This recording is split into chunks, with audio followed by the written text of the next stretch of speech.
అసలు ధర్మం అన్న దాని మీద నమ్మకం లేకుండా, ఈశ్వరుడు అన్నవాడు ఉన్నాడని నమ్మకం లేకుండా, మన ఇష్టం వచ్చినట్టు మనం తిరిగి, ఎప్పుడో ఓసారి ఆపద వచ్చినప్పుడు లోపల నమ్మకం లేకపోయినా అప్పుడు ధర్మం అన్న మాటని తెచ్చి అడ్డు పెట్టుకునే ప్రయత్నం చేశారనుకోండి, నమ్మని ధర్మం, మీరు అనుష్ఠించని ధర్మం, మీరు ధర్మంలో ఉన్నట్టు నటిస్తే మాత్రం మిమ్మల్ని ఎలా కాపాడుతుంది?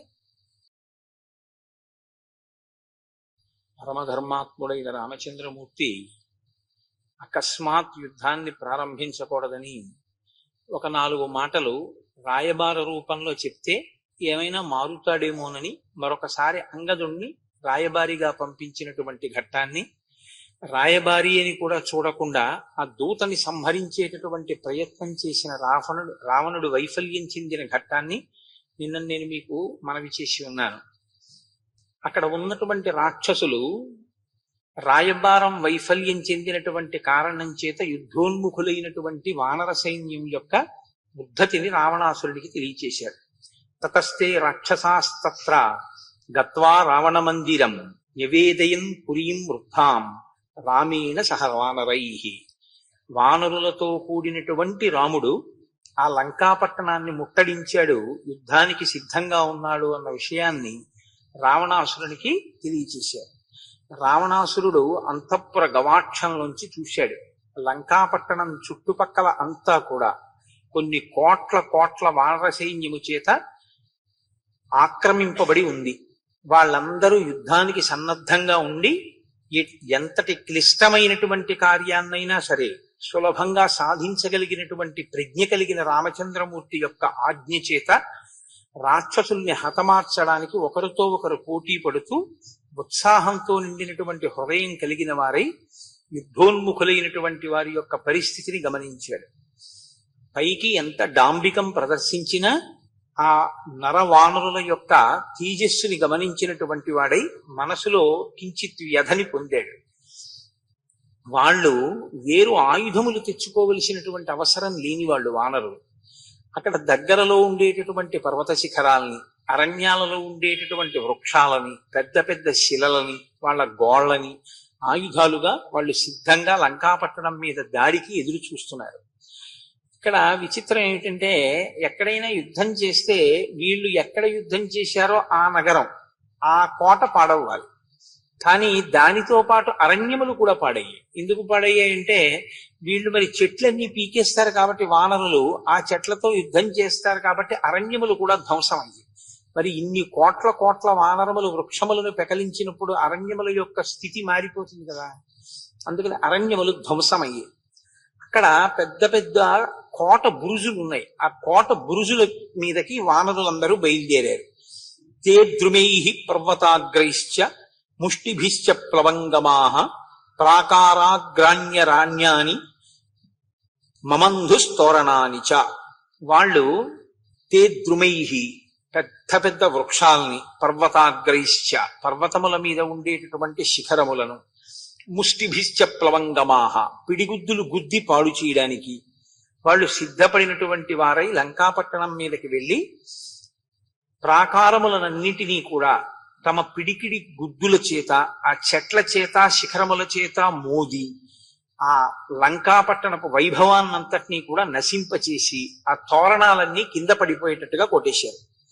పరిఘాః పూరయంతి స్మ ప్రసన్న సలిలాయుతాః పాంసుభిః పర్వతాగ్రైశ్చ తృణైః కాష్టైశ్చ వానరాః.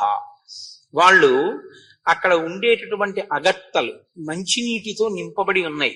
నేను యుద్ధకాండ ప్రారంభం రోజులా ఉంది మీతో ఆ అగట్టల గురించి మనవి చేశాను. జలదుర్గము అని ఆ నీటిని ప్రవేశపెట్టి దాటడానికి వీలు లేకుండా చేస్తారు. ఆ అగట్ట దాటడం చాలా కష్టం. కానీ రామరావణ యుద్ధంలో కలిసి వచ్చినటువంటి విషయం ఏమిటంటే, వీళ్ళు అగట్టని పూడ్చడం చాలా తేలిక వీళ్ళకి. ఎందుకుని అంటే, పరిఘాః పూరయంతి స్మ ప్రసన్న సలిలాయుతాః పాంసుభిః. వాళ్ళు ఇన్ని కోట్ల మంది వెళ్ళి కనపడినటువంటి పెద్ద పెద్ద మట్టి గడ్డలన్నీ పెకలించి తెచ్చి ఆ శుద్ధమైన నీళ్లలో వేసేశారు. పర్వతాగ్రైశ్చ పర్వత శిఖరములను తీసుకొచ్చి అగట్టల్లో పడేశారు. ఎంతసేపట్లో పూడుకుపోవాలి?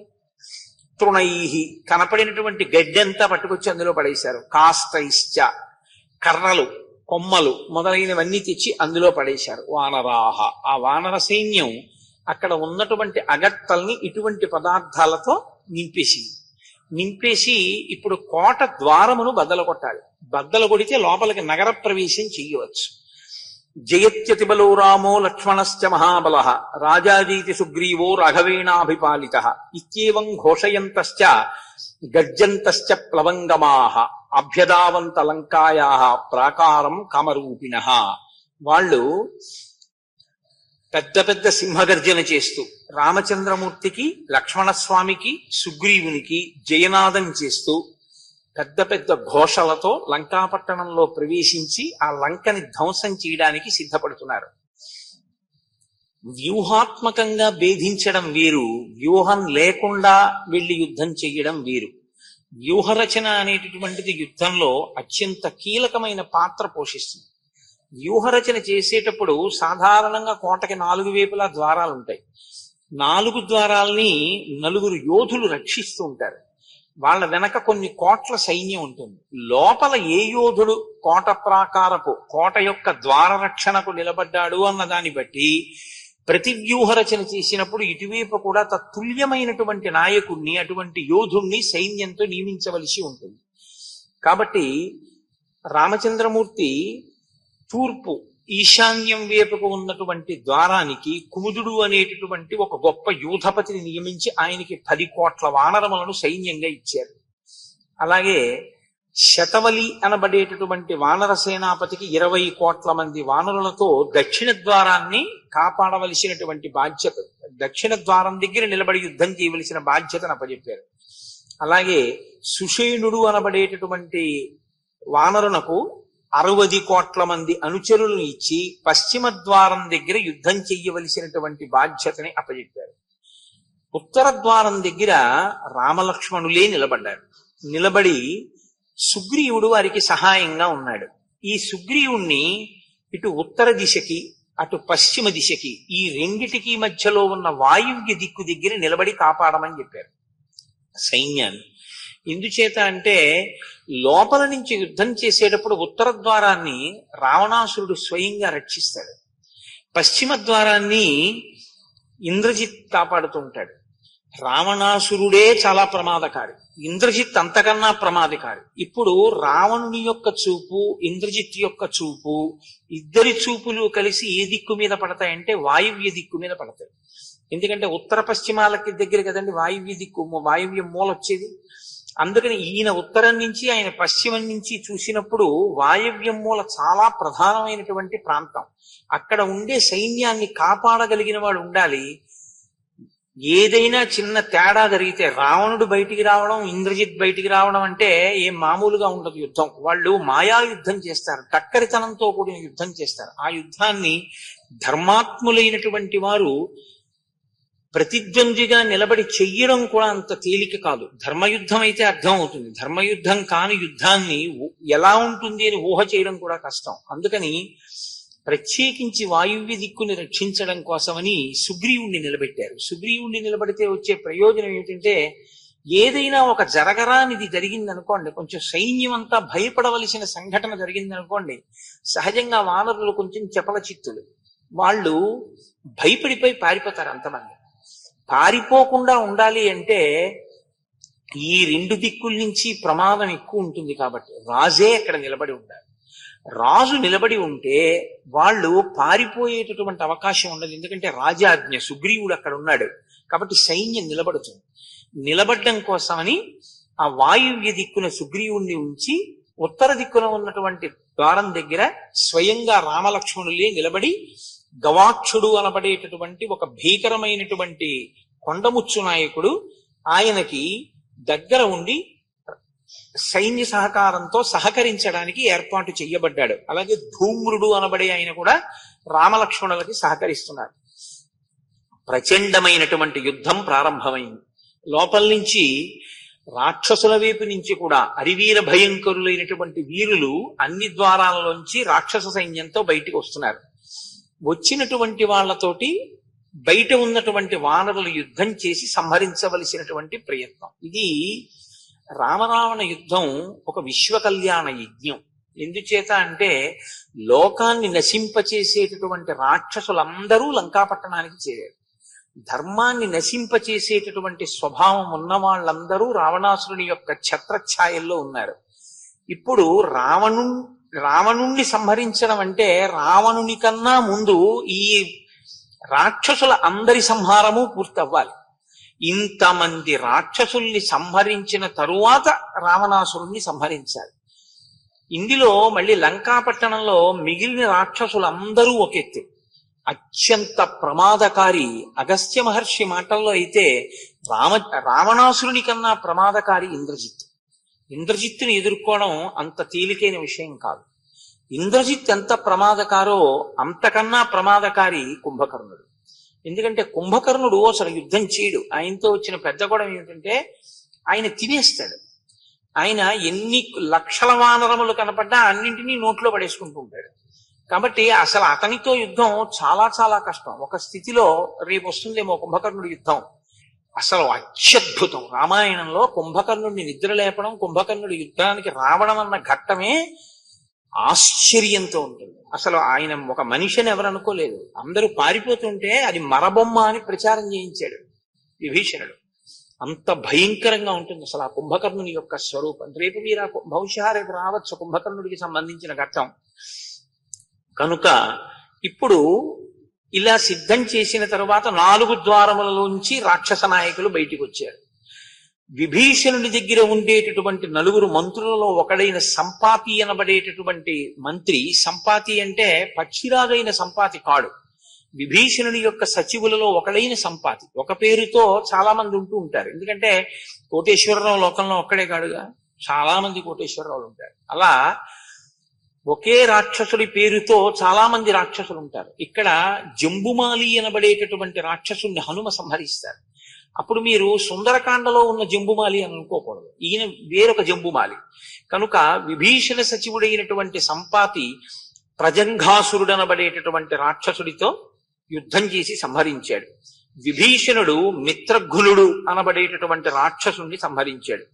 గజుడు వానరయోధుడైనటువంటి ఆ గజుడు అనబడేటటువంటి వానరయోధుడు తపనాసురుడు అనబడేటటువంటి రాక్షసుడితో యుద్ధం చేశాడు. ఇది నేను వాక్యంలో యుద్ధం చేసి చంపాడు అంటుంటాను, కానీ యుద్ధం చేసి చంపాడు అన్న వాక్యం వెనక చాలా గొడవ ఉంటుంది. అది అంత తేలిగ్గా ఏమీ ఏదో అలా వస్తే ఇలా శూలం పెట్టి పొడిచి చంపేసేలా ఏమి ఉండదు. అది చాలా భయంకరంగా ఉంటుంది ఆ యుద్ధం. అలాగే నీలుడు నికుంభుడు అనబడేటటువంటి రాక్షసుడితో యుద్ధం చేశాడు. సుగ్రీవుడు ప్రఘసుడు అనబడేటటువంటి రాక్షసుడితో, లక్ష్మణస్వామి విరూపాక్షుడు అన్న రాక్షసుడితో, అగ్నికేతువు రశ్మికేతువు సుప్పఘ్నుడు యజ్ఞకోపుడు అనబడేటటువంటి 4 రాక్షసులు రామచంద్రమూర్తితో యుద్ధం చేశారు.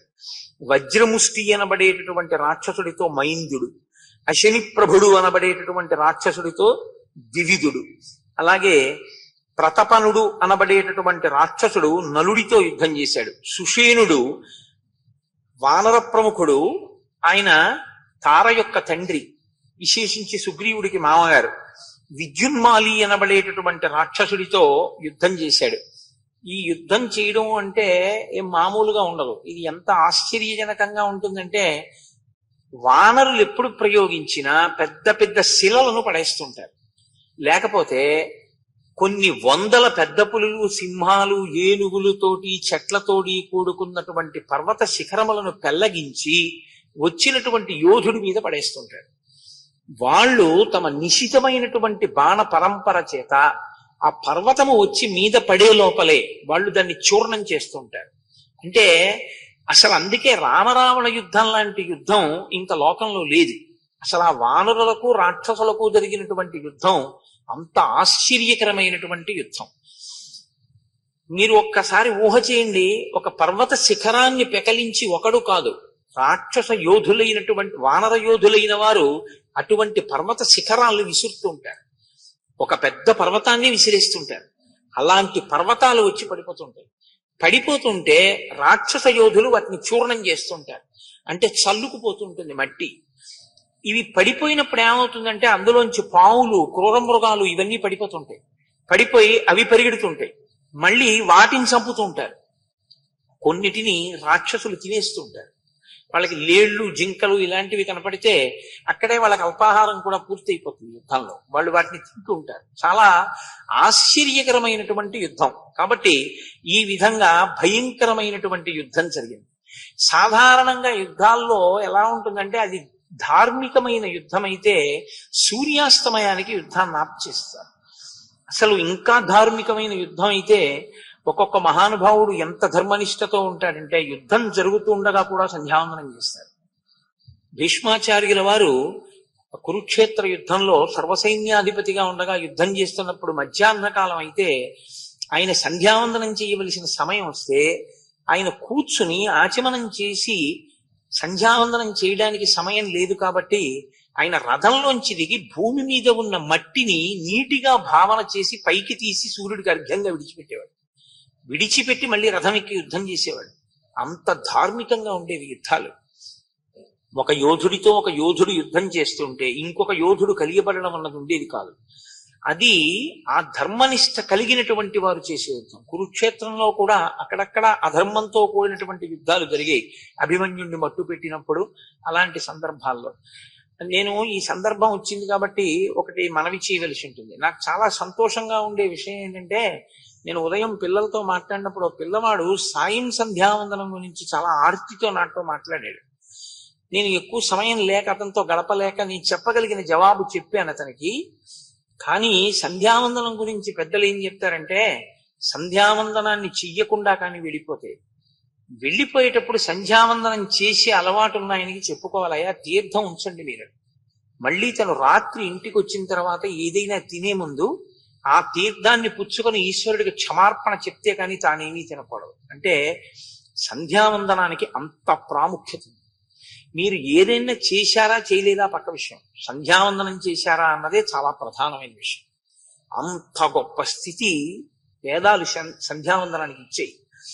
కనుక రాక్షసుల యొక్క యుద్ధము అంటే అలా ధార్మికంగా ఉండదు, చాలా మాయతో కూడుకుని చాలా భయంకరంగా ఉంటుంది. అందుకని వారు రాత్రి వేళ యుద్ధానికి వచ్చారు. ఇది ఎంత చమత్కారంగా ఉంటుందంటే, ఈ రాత్రి వేళ యుద్ధంలో అడిగి కొట్టుకున్నారు. ఎందుకంటే కటిక చీకటి, లంకాపట్టణం బయట గాఢాంధకారం, కావాలనే అటువంటి అంధకారాన్ని సృష్టించాడు కూడా రావణాసురుడు. సృష్టించడం అంటే దీపాలు ఎక్కువ పెట్టకుండా ఉంటే వెలుతురు ఉండదు. ఇప్పుడు ఈ కటిక చీకట్లో కొట్టుకునేటప్పుడు రాక్షసుడు రాక్షసుణ్ణి కొడుతున్నాడో వానరుడు వానరుణ్ణి కొడుతున్నాడో తెలియదు. అందుకని అడిగి కొట్టుకున్నారు. తడువుకుని నువ్వు రాక్షసుడవా వానరుడవా అంటే నేను రాక్షసుణ్ణి అంటే వానరుడు రాక్షసుణ్ణి కొట్టేవాడు. ఎవడు ఎవడి కింద నలిగిపోయాడో తెలియదు, ఎవడు ఎవడి చేత మరణించాడో తెలియదు. అటువంటి సమయంలో వెలుతురు సృష్టింపబడి గుర్తింపబడి మన వాళ్ళందరూ ఉన్నారు అని చూసుకోవడానికి అవకాశాన్ని ఇచ్చిన వాడు ఎవరు చేశారో తెలుసా అండి? రామచంద్రమూర్తి యొక్క ధనస్సు చేత వినిర్ముక్తమైనటువంటి బాణములు ఆకాశంలో బంగారు కాంతులతో వెలుతురు విరజిమ్ముతూ వెళ్ళేవిట. ఆ వెడుతున్నప్పుడు ఆ బాణముల యొక్క కాంతుల్లో మెరుపుల కాంతులు లాంటి కాంతులలో సైన్యం చూసుకుంటుండేది ఒకటి. అంటే అసలు ఆ రామచంద్రమూర్తి పరాక్రమం, ఆ యుద్ధం అది ఎంత ఆశ్చర్యంగా ఉంటుందో, ఎంత ప్రాణాలు ఒడ్డి వాళ్ళు యుద్ధం చేశారో ధర్మం కోసం. మహానుభావులు నిజంగా వానరులు సామాన్యమైన వాళ్ళు కాదు. అందుకే కదా భారద్వాజ మహర్షి వరమిచ్చారు, మీరెక్కడుంటారో అక్కడ పళ్ళు తేనె సమృద్ధిగా ఉంటాయన్నారు. ఆ వానరులు ధర్మం కోసం రామచంద్రమూర్తి మీద అంత భక్తితో వాళ్ళు అంత యుద్ధం చేశారు. నిజంగా రామచంద్రమూర్తి మీద భక్తి అంటే వానర జాతిది. అంత గొప్ప భక్తితో రామచంద్రమూర్తికి వాళ్ళంత చేశారు. రామరావణ యుద్ధాన్ని, యుద్ధకాండని చదివిన వాడికి రామకార్యం మీద రాముడి కోసం మనం కూడా కనీసం ఏదైనా చెయ్యాలనేటటువంటి ఉత్సాహం ఉండాలి అన్న విషయాన్ని మనం కూడా గ్రహించవలసి ఉంటుంది. కాబట్టి ఇంద్రజిత్తు ఆ చీకట్లో యుద్ధానికి వచ్చాడు. ఇంద్రజిత్తుతో ఉన్న చాలా పెద్ద ప్రమాదం ఏంటంటే, ఆయన కనపడాలనుకుంటే కనపడతాడు, కానీ ఆయన సంకల్పం చేస్తే ఇంకా ఆయన కనపడ్డాడు, ఆయన మేఘముల చాటుకు వెళ్ళిపోతాడు. ఆయన కనపడకుండా బాణం వేస్తాడు. ఎన్ని బాణాలు వేస్తాడంటే మండలాకారముగా ధనస్సుని తిప్పుతూ కొన్ని లక్షల బాణములు విడిచిపెట్టగలడు. కాబట్టి ఎదురుగుండా కనపడితే కదా ప్రతిద్వంద్వి మీరు యుద్ధం చేయడం. అసలు అతను కనపడడం అన్న అవకాశం ఉండదు. పైగా అతను ఆకాశ మండలంలో నించుంటాడు, నించుని యుద్ధం చేస్తాడు. ఆ నించుని యుద్ధం చేసేటప్పుడు అతనికి ఎవరి మీద బాణ ప్రయోగం చెయ్యాలనుకుంటే వాళ్ళ మీద చాలా తేలిగ్గా చేస్తాడు. కానీ మీరు బాణప్రయోగం చేద్దామంటే అతను ఎక్కడున్నాడో మీకు తెలియదు.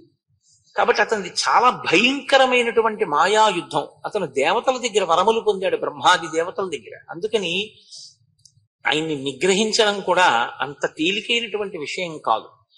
కాబట్టి అంగదుడికి ఇంద్రజిత్తుకి యుద్ధం జరుగుతోంది ఆ చీకటి వేళ. అంగదస్తురణీ శత్రుం నిహంతుం సముపస్థిత రావణిం విజఘానాశు సారథించ హయానపి వర్తమానే తదా ఘోరే సంగ్రామే వృషధారుణే ఇంద్రజిత్తుం రథం త్యక్త్వా హతాశ్వో హత సారథి అంగదేన మహాకాయ తత్రైవాంతరధీయత తత్కర్మ వాలిపుత్రస్య సర్వే దేవాః సహర్షిభిః తుష్టు పూజనార్హస్య తౌ చోభౌ రామలక్ష్మణౌ. అంగదుడు చాలా బలశాలి, పర్వతాకారుడు. పర్వతాకారుడైనటువంటి అంగదుడు ఇంద్రజిత్తు యొక్క రథం మీదకి దూకి ఇంద్రజిత్తు యొక్క సారథిని సంహరించాడు.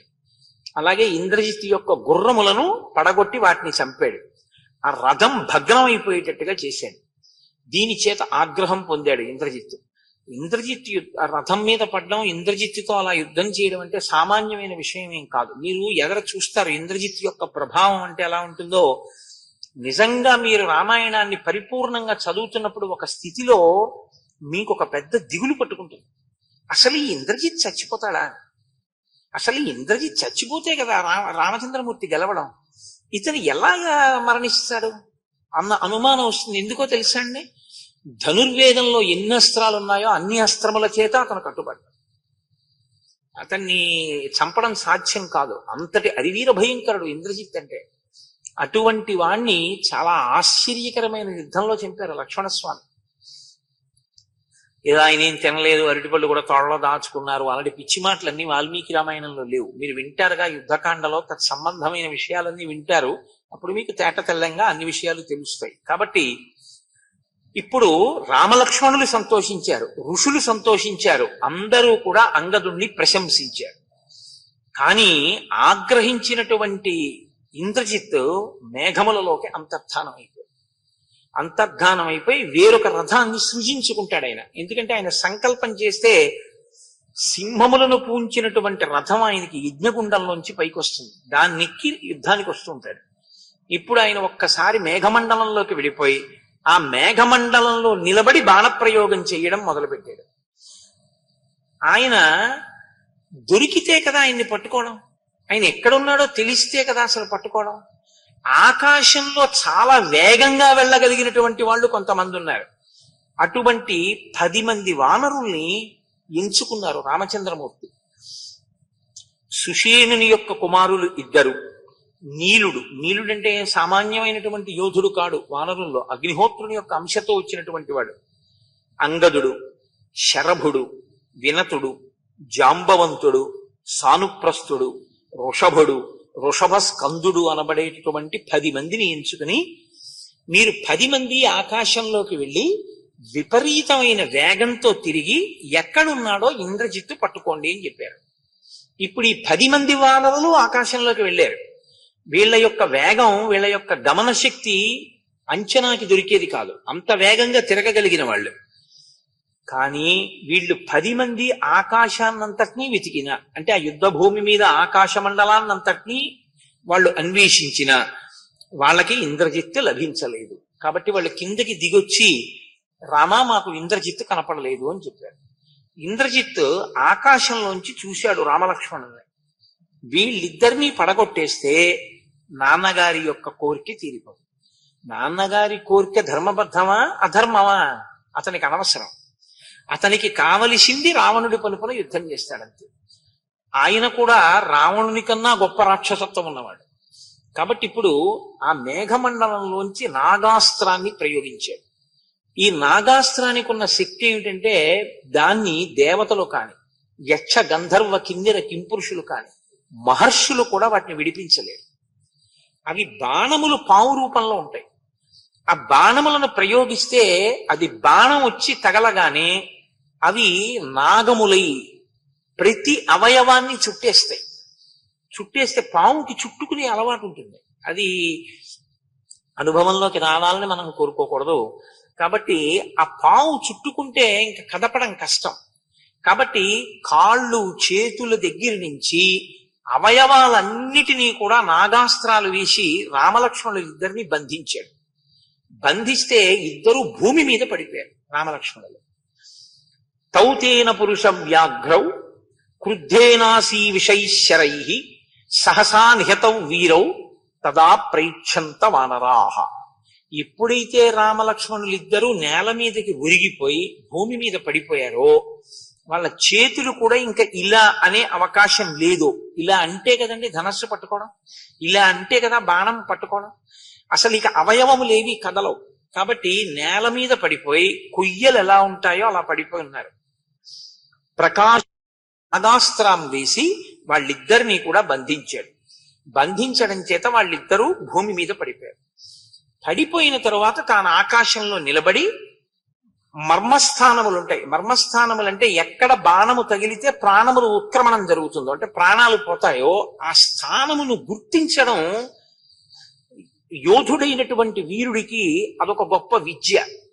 ఏ ఊరికే బాణాలు కొట్టడం కాదు, ఏ మర్మస్థానం మీద బాణం తగిలితే ప్రాణం పోతుందో అటువంటి 15 స్థానములు గుర్తించాడు. ఓ గుండెకాయ ఉందనుకోండి, గుండెకాయ మీద బాణం తగిలిందనుకోండి ప్రాణం పోతుంది. అలాగే తల మధ్యలో బాణం తగిలిందనుకోండి ప్రాణం పోతుంది. అటువంటి 15 మర్మస్థానములు. సాధారణంగా ఏంటంటే యుద్ధంలో ఒక లక్షణం ఉంటుంది, యోధుని యొక్క శక్తి పడిపోవడమే మీదే ఉండదు, పడిపోయిన తర్వాత ఎంత తొందరగా తెప్పరిల్లగలడు అన్నదాని మీద కూడా ఉంటుంది. ఒక సామాన్య వీరుడైతే అటువంటి బాణపు దెబ్బ తగిలితే ప్రాణం వదిలేస్తాడు. మహాయోధుడని గుర్తు ఏమిటంటే ఆయన భూమి మీద పడిపోయినా కూడా మళ్ళీ తొందరగా తెప్పరిల్లుతాడు, తొందరగా స్పృహలోకి రాగలుగుతాడు. అంటే ఓర్చుకోగలడు అనమాట బాణపు దెబ్బని. అలా ఓర్చుకోగలిగినటువంటి శక్తి ఉంటే ప్రాణాలతో ఉంటాడు. ఆ ఓర్చుకోగలిగిన శక్తి తక్కువ అయితే చాలా తొందరగా మరణిస్తాడు. 15 మర్మస్థానముల మీద బాణప్రయోగం చేయడం అంటే సామాన్యమైన విషయం కాదు. అది కూడా నారాచ బాణములను ఉంటాయి. నారాచ బాణముల దగ్గర నుంచి రకరకాలైన బాణాలతో 15 మర్మస్థానముల దగ్గర రామలక్ష్మణులు ఇద్దరినీ కొట్టాడు. కవచములను భేదించి కవచాలు బద్దలైపోయి నేల మీద పడిపోతే వాళ్ళ ఒంటి మీద ఎక్కడా జాగా లేకుండా బాణాలు పెట్టి కొట్టాడు. కొడితే వాళ్ళ ఒంట్లో ఉన్నటువంటి నెత్తురంతా బయటికి వచ్చి నెత్తుటి మడుగుల్లో పడిపోయారు రామలక్ష్మణులు. అచేష్ట మంద నిశ్వాసౌ శోణితౌఘ పరిప్లుతౌ శరజాలాచితౌ స్తబ్దౌ శయనౌ శరతల్పయో. వాళ్ళు అచేష్టౌ, ఇంకా ఏమీ చేష్టలు లేవు, అంటే ఏమి కదలికలు లేవు, కానీ ఉన్నారు, ప్రాణములతో ఉన్నారని గుర్తు ఏంటంటే తట్టుకోగలిగిన శక్తి ఉన్నవాళ్ళు కాబట్టి. ఎప్పుడూ ఊపిరి ఎలా తీస్తారో అలా తీయలేకపోతున్నారు. మంద నిశ్వాసం, చాలా కష్టం మీద ప్రాణములను నిలబెట్టుకోవడానికి అతి కష్టం మీద ఊపిరి తీస్తున్నారు. ఎవరు? రామలక్ష్మణులంతటి వారు. అంటే ఇంద్రజిత్ యొక్క మాయాయుద్ధం ఎలా ఉంటుందో మీరు చూడండి. శోణితౌఘ పరిప్లుతౌ, నెత్తుటి మడుగు అంటే శరీరంలోంచి కారిపోయినటువంటి నెత్తురు ఒక మడుగు కింద ఏర్పడింది, ఆ మడుగులో పడిపోయి ఉన్నారు. శరజాలాచితౌ స్తబ్దౌ, తిరిగి యుద్ధం చేయడం కానీ, కనీసం ఇలా కనురెప్ప ఎత్తి చూడడం కానీ, చెయ్యి కదపడం కానీ, కాలు కదపడం కానీ ఏమీ లేదు. ఇంతటి రాముడు ఇంతటి లక్ష్మణుడు కూడా బాణం వచ్చి గుచ్చుకుంటూ ఉంటే గుచ్చుకున్న బాణానికి ప్రతిస్పందించి చెయ్యి ఇలా ఎత్తడం కూడా ఇంకా లేదు. ఎందుకంటే నాగాస్త్ర బంధనం చేసేసాడు కాబట్టి అలా పడిపోయి ఉన్నారు. పడిపోయి ఉన్న శరీరం మీద బాణములు వేసి కొడుతున్నాడు. ఇప్పుడు వాళ్ళు పడిపోయి నెత్తురు ఓడిపోయి ఆ నెత్తుట్లో తడిసిపోయి పడున్నారు. అంటే ఎంత దారుణమైన స్థితిలో రామలక్ష్మణులు పడిపోయారో చూడండి. ఇలా పడిపోయి ఉండి నిశ్వసంతౌ యథా సర్పౌ నిశ్చేష్టౌ మంద విక్రమౌ రుధిర స్రావ దిగ్ధాంగౌ తపనీయా వివధ్వజౌ. కింద పడిపోయినటువంటి ధ్వజములు ఎలా ఉంటాయో అటువంటి స్థితిలో బంగారు స్తంభాలలా చాలా కష్టం మీద ఊపిరి తీసి విడిచిపెడుతున్నటువంటి పాముల్లా నిశ్చేష్టం, ఏ విధమైనటువంటి చేష్టలు ఉడిగిపోయి, అంటే ఏవి ప్రతిస్పందన లేదు, అంటే చైతన్యము స్పృహ తప్పిపోయిన స్థితిలోకి వెళ్ళిపోయింది, వాళ్ళకి బాహ్య స్మృతి లేదు ఇంకా. మంద విక్రమవు, మంద విక్రమవు అంటే లోపల ఎక్కడో ఇంకా యుద్ధం చేద్దాం బాణాలు పెట్టి కొడుతున్నాడు, నాగాస్త్రబంధనం చేస్తాడు అని తెలుసుకున్నారని మీరు అనుకోవాలి తప్ప ఇప్పుడు వాళ్ళు తిరిగి యుద్ధం చేస్తారని మీరు ఊహించడానికి కుదరదు. రుధిర స్రావ దిగ్ధాంగౌ, ఆ శరీరంలోంచి కారిపోయినటువంటి రక్తంలో వాళ్ళ ఒళ్ళంతా తడిసిపోయింది. తడిసిపోవడంలో రక్తపు ముద్దల కింద ఉన్నారు ఇద్దరు. ఒళ్ళంతా కొట్టేశాడు కదండి మరి బాణాలు. తపనీయావివ ధ్వజౌ, కింద పడిపోయినటువంటి బంగారు స్తంభాలలా ఉన్నారు. తౌ వీర శయనే వీరౌ శయనౌ మందచేష్టితౌ యూధపైస్తై పరివృతౌ బాష్ప వ్యాకుల లోచనై.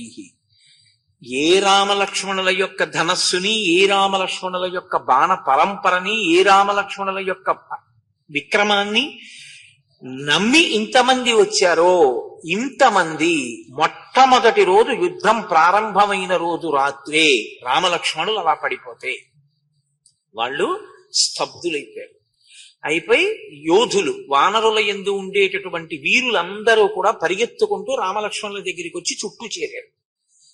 రామలక్ష్మణుల దగ్గర చుట్టూ చేరినటువంటి వాళ్ళ మీద వికటాట్టహాసం చేస్తూ మేఘాల చాట్ నుంచి వానర యోధులందరినీ కొట్టాడు బాణాలు పెట్టి.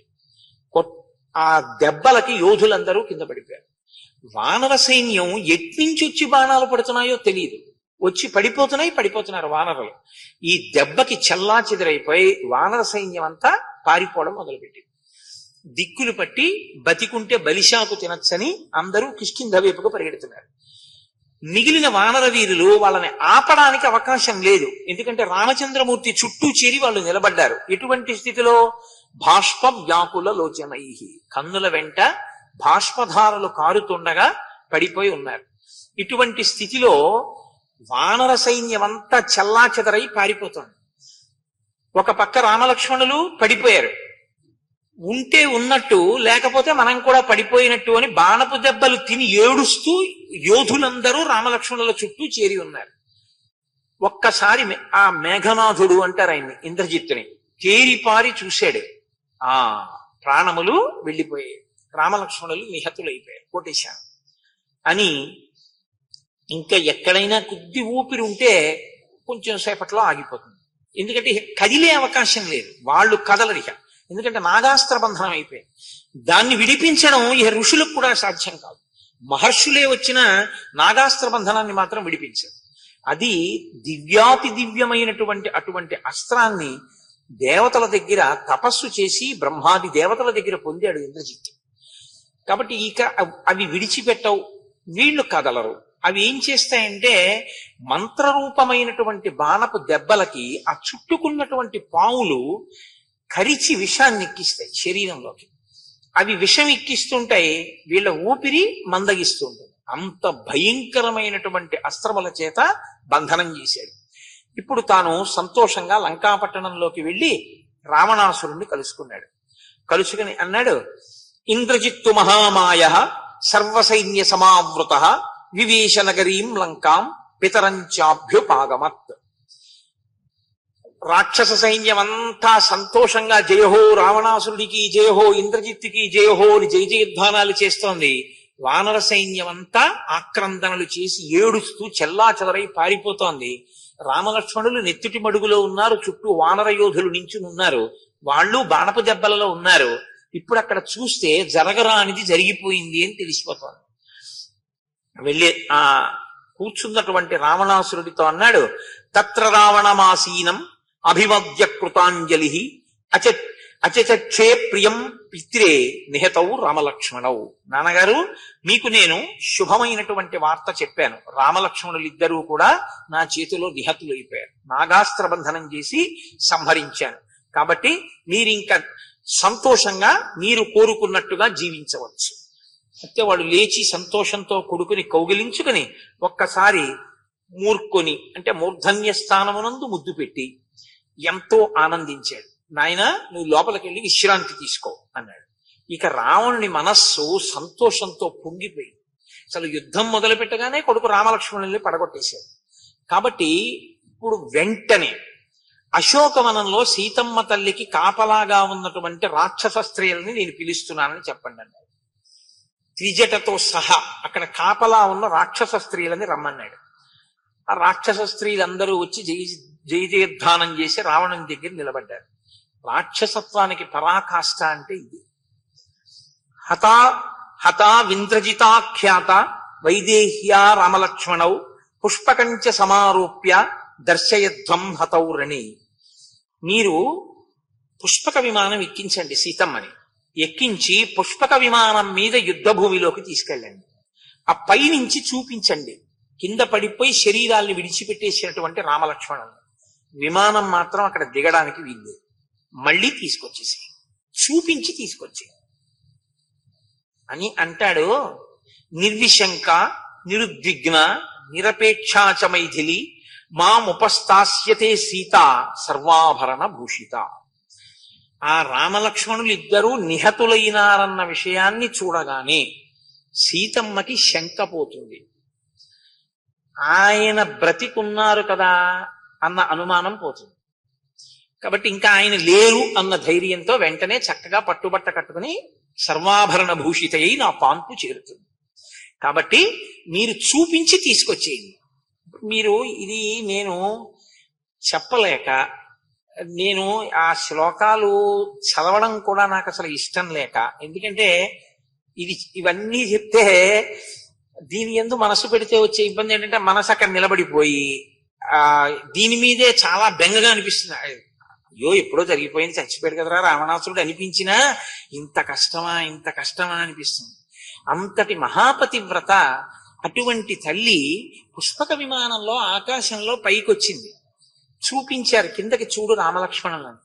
నెత్తుటి మడుగులో పడిపోయి ఉన్నాడు భర్త మరిది. అయ్యో నా కోసం మహానుభావుడు ఇంత యుద్ధం చేశాడు. ఆనాడు లక్ష్మణమూర్తిని తొందరపడి పంపించేశాను. ఎంత కష్టపడ్డారో, ఎన్ని కష్టాలు పడ్డారో, 100 యోజనములు దాటి వచ్చారు. నా కోసమని ఇంత యుద్ధం చేసి యుద్ధ భూమిలో పడిపోయారు. నేను ఆయనకి చేసిన శుశ్రూష లేదు. ఇప్పుడు ఏ భార్యకైనా ఒకసారి వెళ్ళి ప్రియమార కౌగలించుకుని ఏడవాలని ఉంటుంది, దాన్ని అనుమతించలేదు. ఇది రాక్షసత్వం అంటే. ఆ విమానాన్ని కిందకి దింపడానికి ఆయన అంగీకరించాడు. ఆ విమానంలోంచి చూడాలంతే. ఎందుకు చూడాలి అంటే చనిపోయారని నిర్ణయించుకుని ఆవిడ వెంటనే మంచి బట్ట కట్టుకుని సర్వాభరణాలు పెట్టుకుని రావణాసురుడి పాంపు చేరాలి. ఇది ఆయన రాక్షసత్వం. ఆవిడ మనసు ఎలా ఉంటుందన్నది అతను ఆలోచించాడు. ఇప్పుడు ఆవిడికి శంక వదిలిపోయి దిక్కు లేదు కాబట్టి తాను దిక్కుగా స్వీకరిస్తుందంటాడు. ఇక ఇంతకన్నా ఘోరాతి ఘోరమైన విషయం, ఆవిడ గుండెలు ఎంత బద్దలైపోయి ఉంటాయో. మీరు సీతమ్మ తల్లి పరాశక్తి కదండి అన్నారనుకోండి, అప్పుడు ఇలాంటి ఘట్టాల్లో రామకథకి అర్థమే ఉండదు.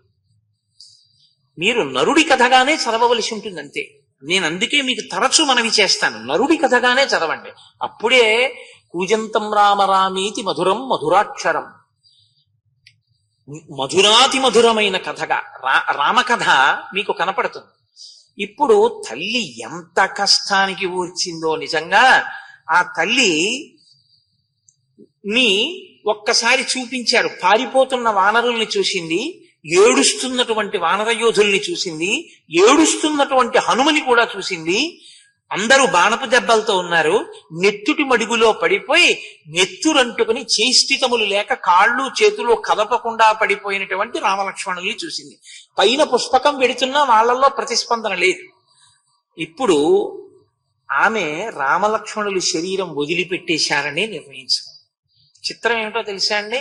అలా ఒక్కసారి చూపించి ఆ పుష్పక విమానాన్ని అశోకవనానికి తీసుకెళ్ళిపోయి దిగు కూర్చో అన్నాడు. ఇప్పుడు ఆవిడ బాధ, ఆవిడ శోకం ఎలా ఉంటుందో మీరు ఒక్కసారి ఊహించండి.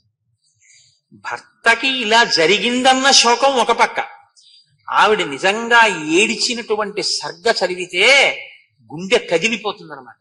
ఆవిడ తన యొక్క పాతివ్రత్యాన్ని, తన యొక్క సాముద్రికాన్ని ప్రశ్నించుకుంది ఆ సర్గలో. నా చేతుల్లో ఇటువంటి ముద్రలు ఉన్నాయి, నా అరికాళ్లలో ఇటువంటి ముద్రలు ఉన్నాయి, నా సాముద్రిక లక్షణాలు ఇలా ఉన్నాయి, నాకు వైధవ్యం ఎందుకు వచ్చిందని ఏడ్చింది. అసలు అలా ఇలా కాదు, అంత భయంకరంగా ఏడ్చింది తల్లి. అందుకు కదండి లంక కాలిపోయింది.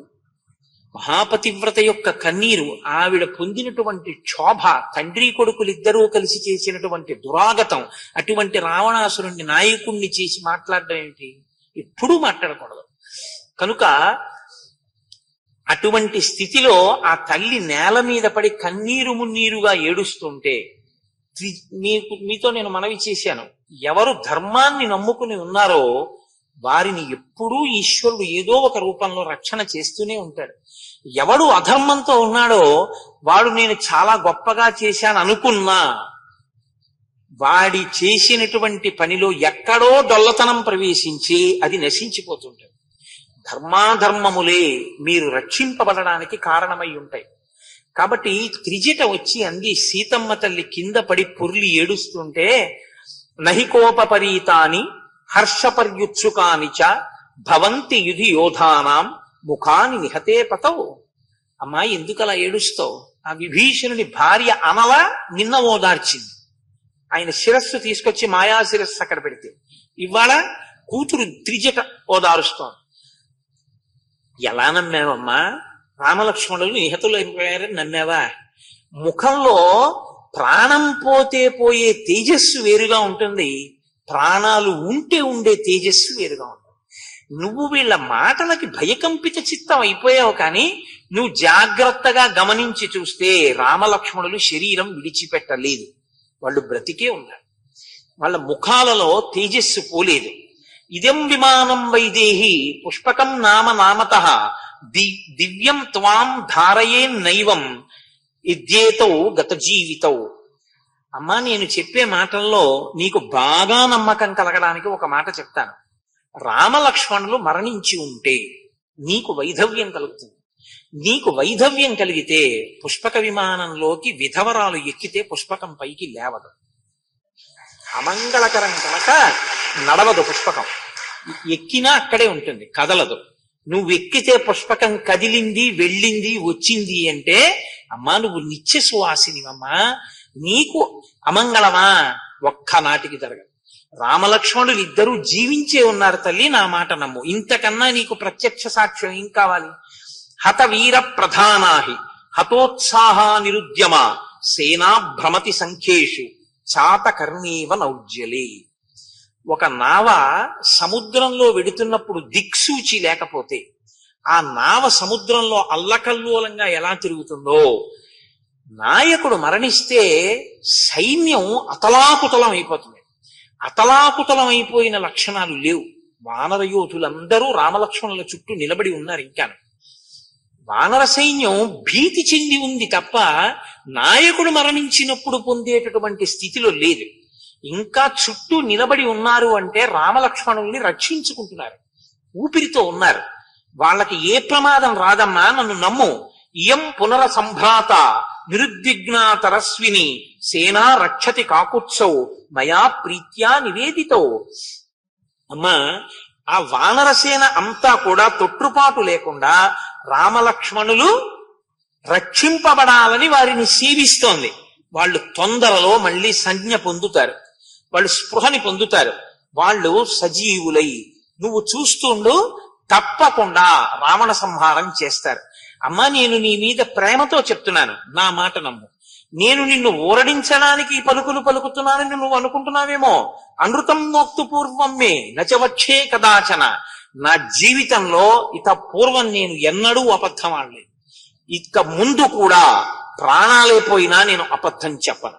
అందుకని నేను ఊరడించడానికి ఇందులో ఒక్క మాట కల్పించి చెప్తున్నది లేదు, నేను పరమసత్యం చెప్తున్నాను. చారిత్ర శీలత్వాత్ ప్రవిష్టాసి మనోమమ. అమ్మా నేను చెప్పినటువంటి మాట నువ్వు బాగా అర్థం చేసుకో. నీ స్వభావము, నీ మనస్సు ఏది ఉందో ఆ స్వభావము, ఆ మనస్సు, ఆ ధర్మము నిన్ను కాపాడి తీరుతాయి. నేమౌ శక్యౌ రణే జేతుం సేంద్రైరపి సురాసురై తాదృశం దర్శనం దృష్ట్వా మయాచా విదితం తవ ఇదంచ సుమహచ్చిహ్నం శనైః పశ్యస్వ మైథిలి.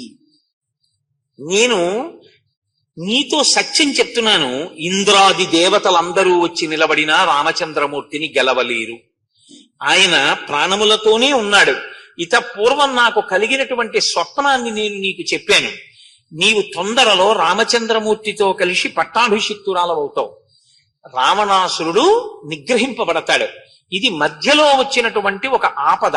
కాబట్టి అమ్మా, నువ్వు తొందర పడకు, నువ్వు అలా విలపించకు, నువ్వు స్వాంతన పొందు అని సీతమ్మ తల్లిని ఊరడిస్తే త్రిజట చెప్పినటువంటి మాటల చేత సీతమ్మ తల్లి ఓదార్పు పొందింది. ఆవిడ నమ్ముకున్న ధర్మం లంకాపట్టణం నుంచి విభీషణుడు వెళ్ళిపోతూ అమలని త్రిజటని తీసుకెళ్లిపోయి ఉంటే తన కుటుంబాన్ని, నలుగురు మంత్రులతో వెళ్ళిపోయాడు తప్ప ఆయన కుటుంబాన్ని తీసుకెళ్లలేదు. విభీషణుడు శత్రు సైన్యంలో కలిశాడు, ఆయన కుటుంబం ఇక్కడుంది, వాళ్ళని తెగటార్చండి అని రావణుడు అనలేదు.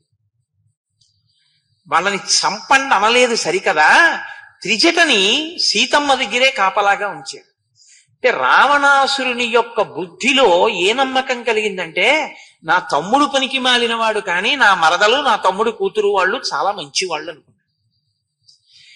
ఇదే ధియో యోన ప్రచోదయాత్ అంటాం.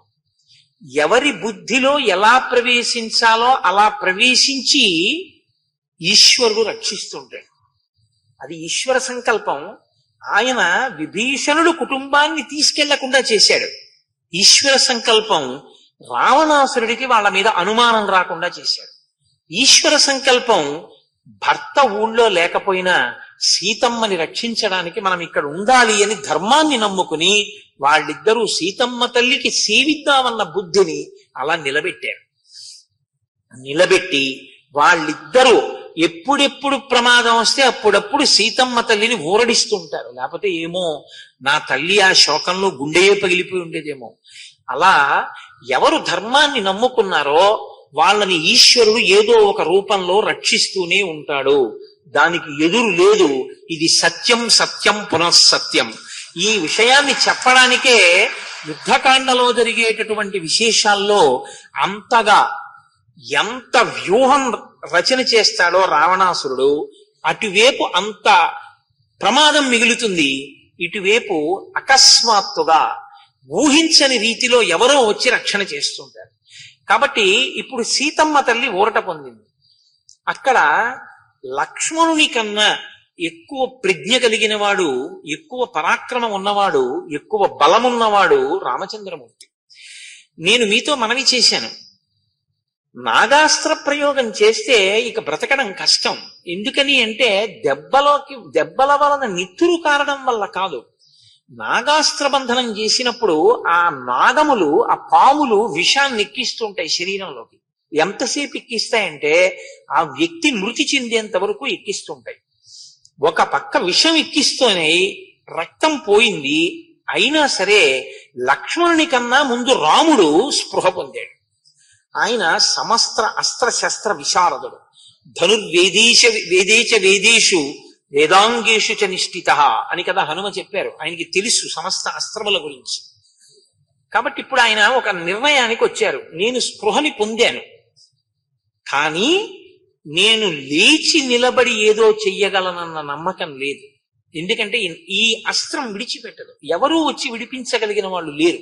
ఋషులే వచ్చినా, దేవతలే వచ్చినా, ఇంద్రుడే వచ్చినా ఇక ఈ అస్త్రాన్ని విడిపించలేడు.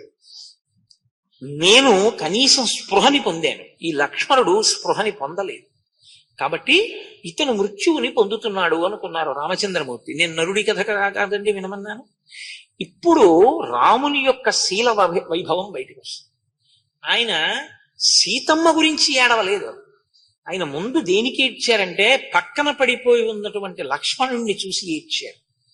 అది రాముని యొక్క ప్రేమ అంత గొప్పగా ఉంటుంది. సహజం కదండి, పక్కన తమ్ముడు ఎలా పడిపోయి ఉన్నాడు. కిన్నుమే సీతయా కార్యం కింకార్యం జీవితేనవా శయనాం యోధ్య పశ్యామి భ్రాతరం యుధి నిర్జితం. ఇలా ప్రాణములను పోగొట్టుకుని నా తమ్ముడైన లక్ష్మణుడు భూమి మీద నా పక్కన నెత్తుటి మడుగులో పడుంటే నేను కనీసం లేచి లేవనెత్తలేనటువంటి స్థితిలో ఉన్నాను. ఇక నాకు సీత లభిస్తే మాత్రం ఏమి సంతోషం. తమ్ముడు మరణించిన తరువాత నాకేం ఆనందం ఉంటుంది అంటే ఎంతమంది ఏడిచేటట్టు చెయ్యగలిగాడో చూడండి ఆ ఇంద్రజిత్తు. శక్యా సీతా సమా నారీ మర్త్యలోకే విచిన్వత న లక్ష్మణ సమోభ్రాత సచివ సాంపరాయిక. దీన్ని మీరు సహృదయంతో అర్థం చేసుకోవాలి. సీతమ్మ లాంటి కాంత, అటువంటి గుణములు కలిగిన కాంత మళ్ళీ దొరకచ్చు. కానీ తోడ పుట్టినవాడన్నవాడు మాత్రం ఆ జన్మకి వాడొక్కడే. ఇక మళ్ళీ తోడ పుట్టినవాడు ఉన్నవాడు ఉండడు. ఇది బాగా జీర్ణమైతే అన్నదమ్ములతో దెబ్బలాడడం, అన్నదమ్ముల్ని ఇక నువ్వు నేను మాట్లాడుకోవద్దు అన్నమాట అనడం చాలా కష్టం. ఇది ఒకడికే తెలిసి రెండో వాడికి తెలియకపోతే తెలుసున్నవాడు పొందేటటువంటి వ్యధ వేరుగా ఉంటుంది, తెలియని వాడుకి ఉండేటటువంటి ఉగ్రత వేరుగా ఉంటుంది. అన్నదమ్ముల్లో అన్నకో తమ్ముడికో ధర్మం తెలుసు అనుకోండి, అన్నకో తమ్ముడికో తెలియదు అనుకోండి, ఇద్దరే ఉండి చాలా క్లిష్టంగా ఉంటుంది ఆ పరిస్థితి. ఎవడికి ధర్మం తెలుసో వాడు నలిగిపోతుంటాడు జ్ఞాపకానికి వచ్చినప్పుడు. రెండో వాడు చాలా బాధ్యతారహితంగా ఉంటాడు. అది ఏదో గత జన్మలలో చేసుకున్న పాపం బహుశా అలా క్షయం అవుతోంది అని అనుకోవాల్సింది. కాబట్టి ఇప్పుడు రామచంద్రమూర్తి అంటారు, ఇటువంటి లక్ష్మణుడు, ఇటువంటి సోదరుడు నేల పడిపోయి ఉన్నాడు. సీతమ్మ లాంటి కాంత దొరుకుతుందేమో, తోడ పుట్టిన వాళ్ళన్న వాళ్ళు మాత్రం ఈ జన్మకి ఇంతే. ఇక కొత్తగా రావడం ఉండదుగా అన్నదమ్ములు. అయ్యో ఇలా పడిపోయాడు లక్ష్మణమూర్తి.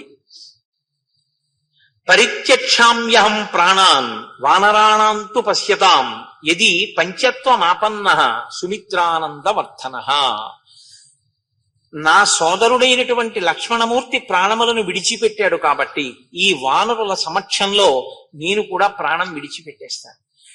ఈ కౌసల్య, ఈ సుమిత్రానందవర్ధనుడైనటువంటి లక్ష్మణమూర్తి చాలా గొప్పవాడు, నాకు కుడిభుజము వంటి వాడు, గొప్ప సహాయకుడు.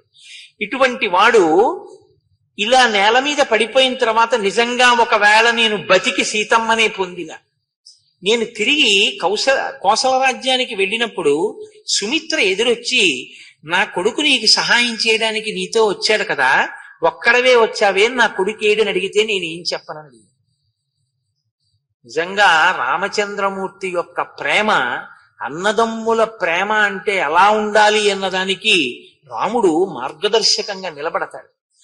నేను ఆనాడు చెప్పలేను కాబట్టి, అసలు నేను జీవితంలో చేసిన పెద్ద తప్పంటూ ఏదైనా ఉంటే, దిగ్మాం దుష్కృత కర్మాణం అనార్యం యత్కృతే హ్యసౌ లక్ష్మణ పతిత శేతే శరతల్పే గతాసువత్.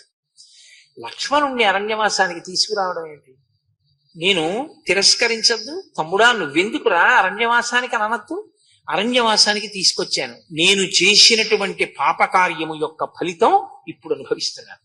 ఇప్పుడు ఈ లక్ష్మణమూర్తి ప్రాణాలని విడిచిపెట్టారు అని, యథైవ మాం వనం యాంతం అనుయాతో మహాద్యుతి అహమప్యనుయాస్యామి తథైవైనం యమక్షయం.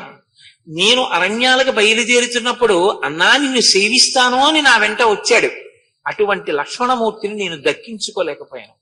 ఇష్టబంధుజనో నిత్యం మాంచ నిత్యం అనువ్రత ఇమామద్యగతో వస్తాన్ మమా నార్యస్య దుర్నయై.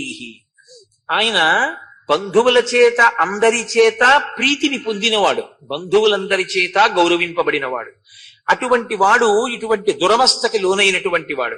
యన్మయాన కృతో రాజా రాక్షసానాం విభీషణ తత్య మిథ్యా ప్రలప్తం మాం ప్రదక్షతిన సంశయ. ఇటువంటి లక్ష్మణమూర్తి పరమప్రీతితో నాతో మాట్లాడేవాడు, ఎన్నడూ కోపగించేవాడు కాడు. ఇటువంటి లక్ష్మణమూర్తి మరణించాడన్నది నాకు పెద్ద వేదన. రెండవ పరివేదన ఏమిటి? రామో దీర్ణాభిభాషతే నాకిన్నాళ్లు పేరు. నేను విభీషణుడికి మాటిచ్చాను, నీకు లంకారాజ్యం ఇస్తాను అని పట్టాభిషేకం చేశాను. ఇప్పుడు లక్ష్మణమూర్తి వెళ్ళిపోయాడు, నేను కూడా వెళ్ళిపోతున్నాను. నాకు మిథ్యావాది అని పేరు వస్తుంది. ఎందుకని అంటే నేను ఇచ్చిన మాట నిలబెట్టుకోలేదు. నేను విభీషణుడికి లంకారాజ్యం ఇవ్వలేదు, రావణాసురుణ్ణి సంహరించలేదు. అంగదంతు పురస్కృత్య ససైన్య ససుహృజ్జన సాగరంతర సుగ్రీవ నీలేనచ నలేనచ. అంగదంతు పురస్కృత్య, నీవు అంగదుణ్ణి తీసుకుని ఓ సుగ్రీవ, ససైన్య ససుహృజ్జన, నీ యొక్క సుహృత్తులు స్నేహితులతోటి సైన్యంతో అంగదుడితోటి కలిసి మళ్ళీ ఆ సేతువు మీద వానర రాజ్యానికి అందరూ తిరిగి వెళ్ళిపోండి. సుగ్రీవ ఇక్కడ ఉండవద్దు, ఎందుకంటే నీలేనచ నలేనచ, నీలుణ్ణి నలుణ్ణి కూడా నీతో తీసుకుని వెళ్ళిపో.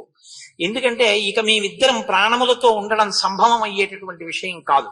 మీరు ఇక్కడే ఉంటే ఇంకా సైన్యం మిగిలి ఇక్కడ నిలబడింది అని రావణాసురుడు మళ్ళీ ఇంద్రజిత్తుని పంపి మిమ్మల్ని కూడా సంహరిస్తాడు. కాబట్టి ఇక మేమిద్దరం బ్రతకనప్పుడు రావణునితో యుద్ధము, సీతమ్మని తీసుకొచ్చే ప్రయత్నం అనేటటువంటి దానికి ఒక అర్థం లేదు. కాబట్టి మీరు తిరిగి వెళ్ళిపోండి అని ఈ మాటలు చెప్పి ఆయన పడిపోయి ఉంటే ఆ చుట్టూ చేరినటువంటి వానర యోధులు రోధిస్తున్నారు. ఒక స్థితిలో విభీషణుడంతటి వాడన్నాడు, రావణుడు కోరుకున్న కోరిక నెరవేరదు కదా. అంత భయంకరమైన స్థితిని కల్పించాడు ఇంద్రజిత్తు. అంటే నా ఉద్దేశ్యం సీతమ్మ తల్లిని తక్కువ చేసి ఆలోచించాడని కాదు, రామలక్ష్మణులు లేకుండా చేస్తాను మానవులు గొప్ప అన్నాడు కదా, ఆ కోరిక నెరవేరదు కదా అన్నాడు. అంటే ఎంత శంక వాళ్ళల్లో ప్రబలిందో చూడండి. అటువంటి సమయంలో సుషేణుడు ఆయన అన్నాడు, పూర్వం దేవతలకు దానవులకు యుద్ధం జరగడం నాకు తెలుసు. ఒక పక్క ఈ అల్లరి జరుగుతుంటే ఉన్న వానరులందరూ పారిపోవడం మొదలుపెట్టారు. అదో పెద్ద గొడవ. ఎందుకో తెలుసండి, అదే సమయంలో విభీషణుడు పరిగెత్తుకుంటూ వచ్చాడు రామచంద్రమూర్తి దగ్గరికి. విభీషణుడు పరిగెత్తుకొస్తే అచ్చు ఇంద్రజిత్ విభీషణుడిలాగే ఉంటాడు, పర్వతాకారుడై నల్లగా విభీషణుడిలా ఉంటాడు. ఇంద్రజిత్తే వచ్చాడు మిగిలిన వాళ్ళని చంపడానికని వానరులు పారిపోవడం మొదలుపెట్టాడు. అప్పుడు సుగ్రీవుణ్ణి పిలిచి అతను ఇంద్రజిత్తు కాడు, అతను విభీషణుడు ఇంద్రజిత్ కాడని సముదాయించి వానర సైన్యాల్ని నిలబెట్టమని సుగ్రీవుణ్ణి పంపారు. ఇంత ఉత్కంఠతో కూడినటువంటి పరిస్థితి. ఇటువంటి పరిస్థితులలో సుషీణుడు అనబడేటటువంటి వానర యోధుడు ఆయన అన్నాడు, నేను పూర్వం దేవదానవ సంగ్రామాన్ని చూశాను. అంత గొప్ప సంగ్రామంలో దానవుల చేత దేవతలు కూడా పడిపోయేవారు. పడిపోతే విశల్యకరణి, మృత సంజీవని, సంధానకరణి, సంవర్ణకరణి అని ఓషధులు. ఆ ఓషధులను చతుర్ముఖ బ్రహ్మగారు సృష్టి చేసి గుప్తంగా వాటిని పాలసముద్రం పక్కన ఉండేటటువంటి క్షీరసాగరం పక్కన ఉన్నటువంటి చంద్రగిరి, ద్రోణాద్రి అనబడేటటువంటి పర్వతాలలో, కొండలలో, గుహలలో ఉంచాడు. ఆ దివ్యౌషధులను మిగిలినటువంటి మొక్కల నుంచి వేరు చేసి పట్టుకుని రావాలి. అది పట్టుకుని వస్తే ఈ పాములను విడిపించవచ్చు. కానీ అది కుదిరే విషయం కాదు. అవి విడిచిపెట్టవు. మహా అయితే మృత సంజీవని చేత మళ్ళీ బతుకుతారేమో, కానీ పావుల్ని అలా నాగాస్త్రాన్ని విడిపించడం ఈ ఓషధుల చేత కుదురుతుందా అంటే అలా కుదురుతుంది అని రామాయణంలోనే లేదు ఎక్కడ. కాబట్టి ఈ ఓషధుల్ని తీసుకురావడానికి మందమైన ఊపిరితో ఉన్నారు కాబట్టి తొందరగా హనుమయే వేగంగా వెళ్లి తేగలరు. కాబట్టి హనుమని పంపించండి, అదే మనం చెయ్యగలిగిన ప్రయత్నం. ఈ మాట అనుకుని పంపడమా హనుమని పిలవడమా అనుకుంటున్న సమయంలో ఏతస్మిన్నంతరే అంటారు. ఏతస్మిన్నంతరే అంటే ఇలా అనుకుంటున్న సమయంలో, ఏతస్మిన్నంతరే వాయు మేఘాంశ్చాపి సవిద్యుత పర్యస్యన్ సాగరే తోయం కంపయన్నివ మీదినీం మహతా పక్షవాతేన సర్వద్వీప మహాద్రుమాః నిపేతుర్భగ్న విటపాః సమూలాలవణాంభసి అభవన్ పన్నగాస్త్రాస్త భోగినస్తత్ర వాసినః శీఘ్రం సర్వాణి యాదాంసి జగ్ముశ్చ లవణార్ణవం తతో ముహూర్తాద్ గరుడం వైనతేయం మహాబలం వానరా దదృశు సర్వే జ్వలంతమివ పావకం తామాగతం అభిప్రేక్ష్య నాగాస్తే విప్రదుద్రువు ఏస్తౌ సత్పురుషౌ బద్ధౌ శరభూతైర్ మహాబలౌ. వాళ్ళు హనుమని పంపించి ఓషధులు తెప్పించుకుందాము అని ఆలోచిస్తున్న సమయంలో ఒక భయంకరమైనటువంటి పెద్ద గాలి ఒకటి బయలుదేరింది. ఏమిటి ఇంత పెద్ద గాలి, మళ్ళీ ఎవరైనా రాక్షసుడు వస్తున్నాడా అని వాళ్ళు విస్మయులై చూస్తున్నారు. బంగారు రెక్కలను అల్లారుస్తూ ఆ 100 యోజనముల సముద్రం నుంచి ఆకాశంలో మెరిసిపోతూ ఆతట పక్షమారుతరజ కంపిత ఘూర్ణితాచల వ్రాత మహర్ణ ఉండు అంటారు మహాభారతంలో. ఆయన రెక్కలు అల్లారుస్తుంటే వేదనాదాలు వినపడుతుంటాయి. అటువంటి వేదనాదం వినపడే రెక్కలు అల్లారుస్తూ గరుత్మంతుడు వస్తున్నాడన్న భయం చేత సముద్రంలో ఉన్నటువంటి పాములు కూడా అడుక్కి పారిపోయేటట్టుగా ఒక్కసారి బంగారు స్వరూపంతో మెరిసిపోతున్నటువంటి వైరతేయుడైన గరుత్మంతుడు యుద్ధభూమిలో రామలక్ష్మణులు పడిపోయిన చోటికి వచ్చి కిందకి దిగారు. ఎప్పుడైతే గరుత్మంతుడు వచ్చి కిందకి దిగారో, ఇంత నాగాస్త్రబంధనం చేసి అవయవాలన్నింటినీ కట్టేసిన పక్కన ఆయన కోదండం పడిపోయి వింటితాడు ఊడిపోయి ఉన్నా, చెయ్యి పట్టుకోవడానికి వీలు లేకుండా ఇలా విచ్చిపోయి ఉన్నా, వాళ్ళ శరీరములకు పట్టినటువంటి అస్త్రరూపమైనటువంటి నాగములన్నీ గరుత్మంతుణ్ణి చూసి భయపడి విడిచిపెట్టి పారిపోయి ఒక్కసారి రామలక్ష్మణులు ఇద్దరూ పూర్తి స్వస్థతని పొందారు. పొంది ఆ గరుడు ఎంతో సంతోషంగా రామలక్ష్మణులు ఇద్దరిని తన యొక్క చేతితో ఇలా నిమిరాడు. నిమిరేటప్పటికి వాళ్ళ ఒంటి మీద ఉన్నటువంటి గాయములన్నీ కూడా పోయి పూర్వం ఎలా ఉండేవారో అటువంటి స్థితిని పొందేసి, పూర్వం ఉన్నటువంటి బలం, పూర్వం ఉన్నటువంటి శక్తి కన్నా ఇప్పుడు ద్విగుణీకృతమైన శక్తితో, ద్విగుణీకృతమైన బలంతో లేచి నిలబడ్డారు. నిలబడితే రామచంద్రమూర్తి గరుత్మంతుణ్ణి చూసి, ఇదే నేను నరుడి కథ గుర్తుపెట్టుకోండి అంటాను. విష్ణు అయితే వెంటనే గరుడా వచ్చావా అనాలి. రాముడు అలా అనడు. భవత్ప్రసాదాద్యసనం రావణి ప్రభవం మహత్ ఆవామిహ వ్యతిక్రాంతౌ పూర్వవత్ బలినౌ కృతౌ. మహానుభావ, మీరెవరో మాకు తెలియదు.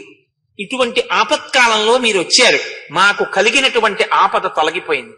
మేము పూర్వం ఎటువంటి బలం కలిగిన వారమో అంతకన్నా ఎక్కువ బలాన్ని ఇప్పుడు పొందాం. మాకు మిమ్మల్ని చూస్తుంటే మనసులో ఎలా అనిపిస్తోందో తెలుసా? యథాతాతం దశరథం యథాజంచ పితామహం తదా భవంతం ఆసాద్య హృదయం మే ప్రసీదతి. మిమ్మల్ని చూస్తుంటే మా తండ్రి దశరథ మహారాజు గారిని చూసినట్టు, మా తాతగారు రజమహారాజు గారిని చూసినట్టు ఎంతో సంతోషంగా ఉంది. కో భవాన్ రూప సంపన్నో దివ్య స్రగనులేపన వసానో విరజే వస్త్రే దివ్యాభరణ భూషిత. మీరు దివ్యమైనటువంటి చందనాన్ని అలదుకున్నారు, మంచి పుష్పహారములను ధరించారు, చాలా విలువైనటువంటి బట్ట కట్టుకుని ఉన్నారు. మహానుభావ, మీరెవరు? ఎందుకొచ్చి మమ్మల్ని రక్షించారు? మాకు చెప్పవలసింది అన్నారు. వెంటనే ఆ గరుత్మంతుడు మాట్లాడుతూ, అహం సఖాతే కాకుత్స ప్రియ ప్రాణో బహిశ్చర. ఓ సఖా, స్నేహితుడా రామా, నేను నీకు బహిప్రాణము వంటి వాడను, ఎప్పుడూ నీతో కలిసి ఉండేవాడను. అంతకన్నా ఇప్పుడు చెప్పడం కుదరదు. నీకు నాకు అంత స్నేహం ఉంది. గరుత్మానిహ సంప్రాప్తో యువయోహ సాహ్యకారణాత్. నా పేరు గరుత్మంతుడు అంటారు. నాకు నీకు ఒక గొప్ప విడదీయరా అన్నటువంటి అనుబంధం, అటువంటి స్నేహం ఉంది. అసురావా మహావీర్య దానవావా మహాబలాః సురాశ్చాపి సగంధర్వాః పురస్కృత్య శతకృతుం నేవం మోక్షయితుం శక్తాః శరబంధం సుదారుణం మాయా బలాదింద్రజిత నిర్మితం క్రూరకర్మణ ఏతే నాగాః కాద్రవేయాః తీక్ష్ణదంస్ట్రా విశోల్బణాః రక్షో మాయా ప్రభావేన శరాభూత్వా దదాశ్రితాః. నాయన, ఇంద్రజిత్తు నీ మీద ప్రయోగించినటువంటి ఈ నాగాస్త్రము చేత ఆ కద్రువ యొక్క కుమారులైనటువంటి వారెవరున్నారో అటువంటి క్రూరకర్ములైనటువంటి వారి యొక్క ఆ కద్రువ కుమారులైనటువంటి నాగములు బాణముల రూపంలో వచ్చి మీకు తగిలి మిమ్మల్ని పట్టుకున్నాయి. వీటిని విడిపించడం లోకంలో ఎవ్వరికీ సాధ్యం కాదు. అసురావా మహావీర్య రాక్షసులు కాని, దానవావా మహాబలాహ దానవులు కాని, సురాశ్చాపి సగంధర్వాహ దేవతలందరూ కలిసి వచ్చినా, గంధర్వులు వచ్చినా, పురస్కృత్య శతకృతం ఇంద్రుడే దిగొచ్చిన నియమం మోక్షయితుం శక్త్యాహ ఈ నాగాస్త్రం నుంచి ఎవరూ రక్షించలేరు. శరబంధం సుదారుణం, ఇది చాలా దారుణాతి దారుణమైనటువంటి శరబంధము. మాయాయుద్ధమునందు ఆరితేరినటువంటి ఇంద్రజిత్ ఇటువంటి యుద్ధం చేసి మిమ్మల్ని పడగొట్టాడు. ప్రకృత్యా రాక్షసాః సర్వే సంగ్రామే కూటయోధినః. వాళ్ళెప్పుడు మాయతో కూడినటువంటి యుద్ధం చేసి ఇలాగే పడగొడుతుంటారు. శూరాణం శుద్ధ భావానాం భవతాం ఆర్జవం బలం. ధర్మ మార్గంలో ప్రవర్తించి శూరులై అధర్మ మార్గంలో అడుగు పెట్టకుండా యుద్ధం చెయ్యగలిగినటువంటి మీ వంటి వారలకు ఎప్పుడూ రక్షణ కలుగుతుంది. మీ ధర్మమే మీకు రక్ష. ధర్మో రక్షతి రక్షితః. దానికి ఉదాహరణ గరుత్మంతుడు రావడమే, వచ్చి రక్షించడమే. కాబట్టి ఇంతకన్నా నన్ను మాత్రం ఇప్పుడు నువ్వెవరు, నాకు నీకు ఉన్న అనుబంధం ఏమిటి అని మాత్రం గుచ్చి గుచ్చి ప్రశ్న వెయ్యవద్దు రామ. సఖే రాఘవ ధర్మజ్ఞ రిపూణామపి వత్సల అభ్యనుజ్ఞాతుమిచ్చామి గమిష్యామి యథాగతం. నువ్వు అనుమతిస్తే సఖా నేను బయలుదేరుతాను. కానీ నీవు ఎవరు అని మాత్రం నచ కౌతూహలం కార్యం సఖిత్వం ప్రతి రాఘవ కృతకర్మారణే వీర సఖిత్వం అనువేచ్యసి. భవిష్యత్తులో ఒకానొకనాడు నువ్వెవరు నేనెవరు, నీకు నాకు ఉన్న అనుబంధం ఏమిటి నీకు తెలుస్తుంది. ఇప్పుడు మాత్రం అంతకన్నా నువ్వు నన్ను కుతూహలంగా ప్రశ్న వెయ్యొద్దు. నువ్వు ఎందుకు వచ్చావు నా దగ్గరికి, ఎందుకు రక్షించావు, మన ఇద్దరికి ఏ అనుబంధం ఉంది అన్న మాట మాత్రం నువ్వు అడగద్దు. ఎందుకని? నరుడిగా ఉన్నాడు రాముడు. నరుడిగా ఉన్న రాముడికి నేను నీ వాహనాన్ని అంటే ఆయన ఒప్పుకోడు. నువ్వు నాకు వాహనాన్ని ఏమిటి, నేను నరుడిని అంటే. నరుడిగా పూర్ణంగా ఉన్నాడు కాబట్టే రావణ సంహారం చేశాడు. కాబట్టి ఇప్పుడు ఆ ప్రశ్న ఆ జవాబు గరుత్మంతుడు చెప్పలేడు. కాబట్టి ఇంతకన్నా మీరు నన్ను అడగవద్దు. బాలవృద్ధావశేషాంతు లంకాం కృత్వా శరోర్మిభి రావణంచ రిపుం హత్వా సీతాం సముపలక్ష్యసే. వృద్ధులు బాలురను మాత్రం విడిచిపెట్టి ఈ లంక అంతా నశింపచేసి సీతమ్మ తల్లిని నువ్వు పొందగలవు. ఇత్యేవ ముక్త్వా వచనం సుపర్ణ శీఘ్ర విక్రమ రామంచ విరుజం కృత్వా మధ్యే తేషాం వనౌకసాం. ఈ మాటలు రామచంద్రమూర్తితో లక్ష్మణమూర్తితో చెప్పి గరుత్మంతుడు పరమ సంతోషంగా ఎలా వచ్చాడో అలా మళ్ళీ రెక్కలల్లారుస్తూ సముద్రం మీదుగా వెళ్ళిపోయాడు. ఆయన వచ్చినటువంటి కారణం చేత వానర సైన్యం అంతా మళ్ళీ ద్విగుణీకృతమైనటువంటి ఆనందాన్ని పొందారు. పొంది రామలక్ష్మణులు ఇద్దరూ మళ్ళీ తేజోవిరాజితులై లేచి నిలబడి కోదండాలు చేత్తో పట్టుకునేటప్పటికీ వానర సైన్యం అంతా ఉత్సాహాన్ని పొంది ధర్మమూర్తి అయిన రామచంద్రమూర్తికి ఆపదొస్తే గరుత్మంతుడే వచ్చి రక్షించాడు, మనకేమిటి లోటు రాముడుండగా అని ఒక్కసారి అందరూ జై శ్రీరామచంద్రమూర్తికి జై నరుస్తూ అందరూ మళ్ళీ యుద్ధానికి సిద్ధపడి పెద్ద పెద్ద నాదములు చేశారు. పిలిచి ఏమైందో వెళ్ళి చూసి రండి అన్నాడు. గబగబా గూఢచారులు మేడ మీదకెక్కి చూశారు. అయ్యా, మీతో ఇంద్రజిత్తు ఎవరిని పడగొట్టానని చెప్పాడో వాళ్ళు ఇతపూర్వం మేము చూసిన కన్నా తేజోవిరాజితులై నిలబడున్నారు. ఏ వానర వీరులు పడిపోయారని చెప్పాడో వానర వీరులందరూ సంతోషంగా క్షేమంగా నిలబడున్నారు. వాళ్ళందరూ పరమోత్సాహంగా లంకాపట్టణం మీద దాడి చేసి లోపలికి రావడానికి సిద్ధంగా ఉన్నారు. వాళ్ళు రాకముందే నువ్వెవరినో పంపించి వాళ్ళని అక్కడ నిలబెట్టు అన్నారు. ఆశ్చర్యపోయినటువంటి రావణాసురుడు ఇంద్రజిత్ అంతటి యోధుడు స్వయంగా నాగాస్త్ర బంధనం చేసి మర్మస్థానములను కొట్టి మరణించారని చెప్పి వెళ్ళిన తరువాత వాళ్ళు లేచి నిలబడ్డమా, నాగాస్త్రం విడిచిపెట్టడమా, వాళ్ళు మళ్ళీ పునరుజ్జీవితులు కావడమా, ఏమి ఆశ్చర్యమని తెల్లబోయాడు. ఎప్పటికీ ఆయనకు అర్థం కానిది ఏమిటంటే ధర్మాన్ని పట్టుకున్న వాడికి రక్షణ కలుగుతుంది. ఇన్ని విన్నా ఇన్ని చూస్తున్నా రావణుడు ఎలా నమ్మలేడో అలా నువ్వు నమ్మలేకపోతే నిన్ను బాగు చెయ్యగలిగిన వాడు ఉన్నాడు. నువ్వు నమ్మగలిగితే నువ్వు కూడా రామానుగ్రహం పొందడానికి సిద్ధంగా ఉన్నట్టు లెక్క. కాబట్టి వెంటనే బలేన మహతాయుక్తో రక్షసాం భీమ విక్రమ తం వదాయాభినిర్యాహి రామస్య సహవానరై. ధూమ్రాక్షుడనబడేటటువంటి ఒక గొప్ప రాక్షస యోధుణ్ణి పిలిచి నీవు రాక్షసులందరితో కలిసి బయలుదేరి వెళ్లి ఆ రామలక్ష్మణుల్ని నిర్జింపవలసింది అన్నాడు. ఈ ధూమ్రాక్షుడు రాక్షస సైన్యాన్ని తీసుకుని ఆ ద్వారంలోంచి బయటికి బయలుదేరాడు. రథశీర్షే మహాన్ భీమో గృధ్రశ్చ నిపపాత ధ్వజాగ్రే గ్రజితాశ్చైవ నిపేతు కునపాశనాః రుధిరాష్ట్రో మహాన్ శ్వేతః కబంధ పతితో భువి విస్వరం చోత్సు జన్నాదం ధూమ్రాక్షస్య సమీపతః వవర్ష రుధిరం దేవః సంచచాలచ మీదిని ప్రతిలోమం వవౌ వాయుః నిర్ఘాంత సమ నిస్వనః. ఆయన రథం మీద బయలుదేరి బయటికి వస్తుంటే మేఘములు అకస్మాత్తుగా రక్తమును వర్షించాయి. ఆ రక్తవర్షంలో ఆయన యొక్క రథం తడిసిపోయింది. ఎక్కడ నుంచో ఒక పెద్ద కంకాళము అంటే ఒక శవం మొండెం ఒక్కటి ఆకాశంలోంచి ఆయన రథం మీద పడింది. ఎన్ని మార్లు యుద్ధానికి బయలుదేరదామని ప్రయత్నిస్తే అన్ని మాటలు పక్షులు అప్రదక్షిణంగా కూతలు కూస్తూ ఆకాశంలో తిరుగుతున్నాయి. భయంకరంగా అరుస్తూ ఒక గద్ద వచ్చి రథం మీద వాలింది. ఇన్ని దుశ్శకునములు కనపడితే ఇక వెళ్ళిన వాడు తిరిగి రాడు అని. అయినా సరే మూర్ఖత్వంతో ఆయన యుద్ధానికి వెళ్ళాడు. వెళ్ళి యుద్ధం చేస్తున్నాడు. వానరుల మీద బాణప్రయోగం చేశాడు. కొంతమంది వానరుల్ని మట్టు పెట్టాడు. యుద్ధానికి వెళ్ళిన వాడు చేయకుండా ఉన్నాడు కదండి. ఈ వానరులందరూ హనుమని ఆశ్రయించారు. మహానుభావ, ఆయన అంత ఘోరమైన యుద్ధం చేస్తున్నాడు, యుద్ధం చేసి మమ్మల్ని మట్టు పెడుతున్నాడు, నువ్వు కాపాడవలసిందే. వెంటనే స్వామి హనుమ ఒక్కసారి తన అరచేతితో ఒక్క దెబ్బ గట్టిగా కొట్టారు.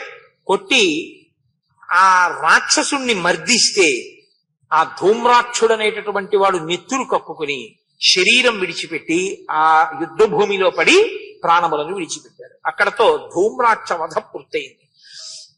అబ్రవీద్రాక్షసం శూరం వజ్రదంస్ట్రం మహాబలం. ఒకడు వెళ్ళిపోతే ఇంకోటి వెళ్ళాలి కదండి. నేను అందుకే అన్నది లోక కళ్యాణ యజ్ఞము ఇది. రాక్షసులందరూ ఒకరి తర్వాత ఒకరు తెగటారిపోతూ ఉంటారు. ఇప్పుడు రావణుడు వజ్రదంష్ట్రుడు అనబడేటటువంటి రాక్షసుణ్ణి పిలిచాడు. ఆయన కూడా పతాకాలంకృతం దీప్తం తప్త కాంచన భూషణం రథం ప్రదక్షిణం కృత్వా సమారోహచ్చ మూపతి. ఒక దివ్యమైనటువంటి రథం, అందులో సమస్తమైనటువంటి ఆయుధములు పెట్టబడి ఉన్నాయి. ఆ రథానికి ప్రదక్షిణం చేసి ఆ రథాన్ని అధిరోహించాడు. ఆయన బయలుదేరాడు. ఆయనకి అపశకునములు కనపడ్డాయి. అయినా సరే లెక్క పెట్టకుండా రాక్షసుడు కనుక ఉద్ధతిలో యుద్ధభూమికి బయలుదేరాడు. తత ప్రవృత్తం తుములం హరీణాం రాక్షసై సహా ఘోరాణాం భీమరూపాణాం అన్యోన్య వధకాంక్షిణాం. భయంకరమైనటువంటి యుద్ధం ప్రారంభమైంది. ఒకరినొకరు చంపుకోవాలనేటటువంటి కుతూహలంతో ఇటు వానరులు ఇటు రాక్షసులు అటు చాలా గొప్ప యుద్ధాన్ని చేస్తున్నారు. ఆ యుద్ధాన్ని చేస్తున్నటువంటి సమయంలో అంగదుడికి ఈ వచ్చినటువంటి రాక్షసునికి ఇద్దరికీ కూడా వజ్రదంష్ట్రుడికి భయంకరమైనటువంటి యుద్ధం జరిగింది. ఈ వజ్రదంష్ట్రుడి చేతిలో చాలా మంది వానరులు నిహతులైపోయారు. అంత భయంకరమైనటువంటి యుద్ధం చేశాడు. అంగదుడు నిగ్రతో రాక్షసాన్ దృష్ట్వా సర్వాన్ వాలిసుతోరణి క్రోధేన ద్విగుణావిష్ట సంవర్తక ఇవానలః. ఆయన ప్రళయాగ్ని ఎలా ఉంటుందో, యముడు ఎలా ఉంటాడో అటువంటి రూపాన్ని పొందినటువంటి వాడై ఆ అంగదుడు ఈ వచ్చినటువంటి రాక్షసుడితో యుద్ధం చేసి చెట్టు పెట్టి కొట్టినా, పర్వత శిఖరం పెట్టి కొట్టినా కింద పడి మళ్లీ స్పృహని పొంది లేచి యుద్ధం చేస్తున్నాడు. ఇద్దరూ కొట్టుకున్నారు. ఇద్దరూ మల్ల యుద్ధం చేశారు. ఒక స్థితిలో ధనుర్బాణములు అన్ని కూడా విరిగిపోయాయి. రథం విరిగిపోయింది. అయినా విడిచిపెట్టలేదు.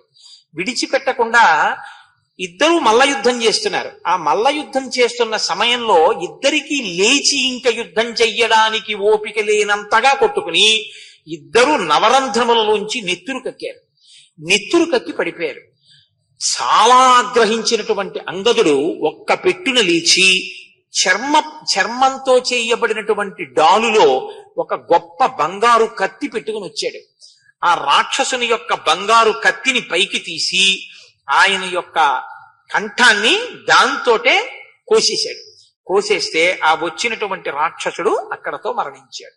ఏం వచ్చిన వాళ్ళు సామాన్యులు కారండి, నేను ఏదో ఒక వాక్య రూపంలో చెప్తున్నాను. కానీ అంత భయంకరమైనటువంటి యుద్ధం చేశారు. ఒక్కొక్కరిని చంపడానికి దేవతలు వాళ్ళ యొక్క తేజస్సుని వానర రూపాల్లో పంపారు. నరవానరులైతే తప్ప రావణుణ్ణి సంహరించడం కుదరదని వాళ్ళు. కాబట్టి మహానుభావులు యుద్ధం చేసి చంపగలిగారు. అప్పుడు అకంపనుడనేటటువంటి ఒక భయంకరమైనటువంటి రాక్షసుణ్ణి మళ్ళీ రావణాసురుడు పంపించాడు.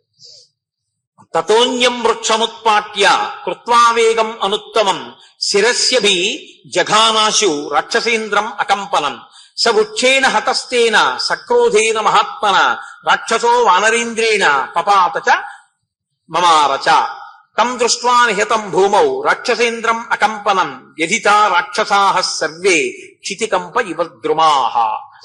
అప్పుడు ఆ వచ్చినటువంటి రాక్షసుడితో చాలా గొప్ప యుద్ధం జరిగింది. అకంపనుడు వానరుల్ని చంపాడు. అకంపనుని సైన్యంతో వానరులు యుద్ధం చేశారు. చాలా మంది వానరుల్ని సంహరిస్తున్నాడు అకంపనుడన్న కారణం చేత క్రోధాన్ని పొందినటువంటి స్వామి హనుమ ఒక పెద్ద వృక్షాన్ని పెకలించి ఆ వృక్షాన్ని పళ్లతో కాయలతో ఉన్న చెట్టుతో మోది అకంపనుడి యొక్క ప్రాణములను తీసేశాడు. అక్కడతో అకంపనుడు కింద పడి మరణించగానే ఆయనతో వచ్చినటువంటి సైన్యం అంతా కూడా భూకంపం వస్తే చెట్లన్నీ ఎలా పడిపోతాయో అలా వాళ్ళందరూ పెద్ద పెద్ద ఆర్తనాదాలు చేస్తూ లంకాపట్టణంలోకి పారిపోయారు. ఈ వార్త తెలిసింది, అకంపనుడు కూడా మరణించాడు అని. ఈ వార్త తెలిసిన తర్వాత ఇక అసలు ఎంత సైన్యం మిగిలింది, ఎంతమంది యోధులు మిగిలారు, ఒకడికన్నా ఒకడు గొప్పవాడిక యుద్ధానికి వెడుతున్నాడు, ఒక్కొక్కడు పడిపోతున్నాడు. రావణాసురుడు మరునాటి ఉదయం స్వయంగా రాక్షస బలాన్ని అంచనా వెయ్యడానికి తానే బయలుదేరాడు. తతస్థు రావణ పూర్వ దివసే రాక్షసాధిప పురీం పరియౌ లంకాం సర్వాన్ గుల్మాన్ అవీక్షితం. ప్రాతకాలంలో యుద్ధ శిబిరాలన్నిటినీ ఒక్కసారి తాను స్వయంగా వెళ్లి పర్యవేక్షించాడు. వాళ్ళ యందు కొంత శౌర్యాన్ని, కొంత ఉత్సాహాన్ని నింపడం కోసం. దదర్శనగరీం లంకాం పతాకాధ్వజమాలినీం. ఆయన ఒక్కసారి ఆ లంకాపట్టణం వంక చూస్తే ఎటు చూసినా సముద్రం చుట్టూ నిలబడినట్టుగా వానర సైన్యమే. రామలక్ష్మణులు చాలా దిగులు చెందాడు. వెళ్ళినవాడు తిరిగి వచ్చినవాడు లేడు. అక్కడ దిగులు పొందేటట్టుగా మరణించినటువంటి పెద్ద పెద్ద నాయకులు లేరు. పెద్ద పెద్ద నాయకులు ఒక్కడక్కడ మట్టు పెట్టబట్టలేదు. ఇక్కడ వెళ్ళినవాడు తిరిగి రావట్లేదు. చాలా దిగులు చెందాడు. వృద్ధాంతు నగరీం దృష్ట్వా రావణో రాక్షసేశ్వర ఉవాచామర్షిత కాలే ప్రహస్తం యుద్ధకోవిదం. ప్రహస్తుణ్ణి పిలిచాడు. తనకి అత్యంత ప్రీతిపాత్రుడు సర్వసైన్యాధిపతి. ఆ ప్రహస్తుణ్ణి పిలిచి ఆయనతో అన్నాడు, అహం వా కుంభకర్ణో వా త్వం వా సేనాపతిర్మమ ఇంద్రజిద్వా నికుంభో వా వహేయుర్భారమీదృశం. మనం మాత్రమే ఇప్పుడు ఈ యుద్ధ భారాన్ని వహించగలం. ఇప్పుడు నా దృష్టిలో ఒక సామాన్యుడు వెళ్లి యుద్ధం చేయడం అనేటటువంటిది సాధ్యం కాదు అని నాకు అర్థమైపోతుంది. అహం వా, విడితే నేను వెళ్ళాలి. కుంభకర్ణో వా, లేకపోతే నా తమ్ముడు కుంభకర్ణుడు వెళ్ళాలి. త్వం వా సేనాపతిర్మమ, నా సేనాపతి అయిన నువ్వు వెళ్ళాలి. ఇంద్రజిద్వా, ఇంద్రజిత్ వెళ్ళాలి. నికుంభోవా, లేకపోతే నికుంభుడు వెళ్ళాలి. వహేయుర్భారమీదృశాం, ఈ భారాన్ని మనమే వహించాలి. ఇంతకన్నా గొప్పవాళ్లు నాకు కనపట్టలేదు. కాబట్టి నీవు తప్పకుండా ఇప్పుడు ఈ యుద్ధానికి వెళ్ళాలి అని నేను కోరుకుంటున్నాను. కానీ వెళ్ళిన వాళ్ళు ఎవరూ తిరిగి రావట్లేదుగా. ఇప్పుడు ప్రహస్తుడు ఒకవేళ అసలు ఈ యుద్ధం ఇంతమంది చచ్చిపోవడం నీ వల్ల కదూ, నీ కామం వల్ల కదూ అని ఒక మాట అన్నాడు అనుకోండి, సర్వసైన్యాధిపతి లేనిపోని ఇబ్బంది వస్తుంది కదా. అందుకని పంపేటప్పుడు ఎలా పంపుతాడో తెలుసా అండి? అక్కడ చాలా ప్రమాదకరంగా ఉంది పరిస్థితి, జాగరూకుడవై వెళ్ళు అని జాగ్రత్త చెప్పి పంపడం. తనవారన్నవారు చనిపోతున్నారని తానేం బాధ పొందడం. అది రాముడి విషయంలో వేరుగా ఉంటుంది, రావణుడి విషయంలో వేరుగా ఉంటుంది. ఎంత తేలిగ్గా చెప్పాడో తెలుసా అండి యుద్ధం చేయడం. అదేం పెద్ద విషయం ఏం కాదు. ప్రహస్య వాళ్ళకి సరిగ్గా తెలియక వాళ్ళు యుద్ధానికి వెళ్లి నిహతులైపోతున్నారు. చపలాహ్య వినీతాశ్చ చపల చిత్తాశ్చ వానరాహ నహిష్యంతి తే నాదం సింహనాదామివద్విపాహ. వాళ్ళు చపల చిత్తులు, చంచలమైన మనస్సున్న వాళ్ళు. వానరులు చాలా భయంతో ఉంటారు. అటువంటి భయం కలిగినటువంటి వానరులతో పెద్ద యుద్ధం చేయవలసిన అవసరం ఏం ఉండదు. నువ్వు వెళ్ళి ఏం చేయవలసి ఉంటుందంటే ఒక పెద్ద సింహనాదం చెయ్యాలి. నువ్వు సింహనాదం చేస్తే భయపడిపోయి వానరులు పారిపోతారు. ఎందుకంటే చపల చిత్తులు కదా, చించిన చిత్తులు కదా, వాళ్ళు నిలబడరు. వాళ్ళందరూ పారిపోతారు. పారిపోతే ఎవరు మిగులుతారు? తన భార్య కోసమని రాముడు, రాముడి కోసం లక్ష్మణుడు, వాళ్ళిద్దరే మిగులుతారు. అప్పుడు విధృతేత బలే తస్మిన్ రామ సౌమిత్రినా సహా అవశస్తే నిరాలంబ ప్రహస్త వశమేష్యతి. అప్పుడు వాళ్ళిద్దరే మిగిలిపోతారు, అందరూ పారిపోతారు. అప్పుడు ఇద్దరే మిగిలిపోతే వాళ్ళు వెనక్కి తిరిగి చూసుకుంటారు, అయ్యయ్యో వానరులందరూ పారిపోయారంటారు. అని వాళ్ళు ఏం చేస్తారు? ఎవ్వరూ లేరు, మన ఇద్దరం మాత్రం ఏం చేస్తావు, నీకు లొంగిపోతారు. అప్పుడు నువ్వేం చేస్తావు? వాళ్ళని బంధించేసి తీసుకొచ్చేస్తావు, అయిపోతుంది యుద్ధం, బయలుదేరి. అదే అంత తేలికండి. సింహనాదం చేస్తే వెళ్ళిపోతారు ఆ వానరులందరూ. తనకి తెలియదు అంటే అవతల వాణ్ణి సమిధగా వేసెయ్యాలంటే ఇలా నేను మాట్లాడచ్చా, ఇలా పంపచ్చా? నిజంగా అంత తేలిక యుద్ధం? అతనికి తెలుసు అంత తేలిక కాదని, కానీ అంత తేలికని చెప్పి పంపిస్తాడు.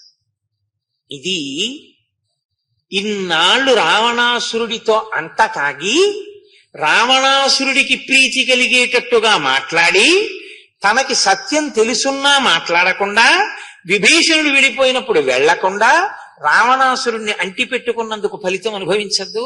అర్థమైంది ప్రహస్తుడికి.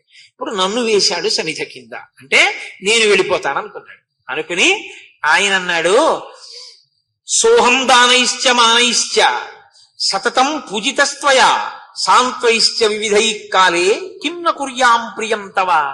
నీవు నాకు ఎన్నో ప్రియమైన కార్యాలు చేశావు, నాకు ఎన్నో దానాలు ఇచ్చావు, నాకు ఎన్నో బహుమానాలు ఇచ్చావు, నన్ను అనేక పర్యాయాలు సంతోషపెట్టావు.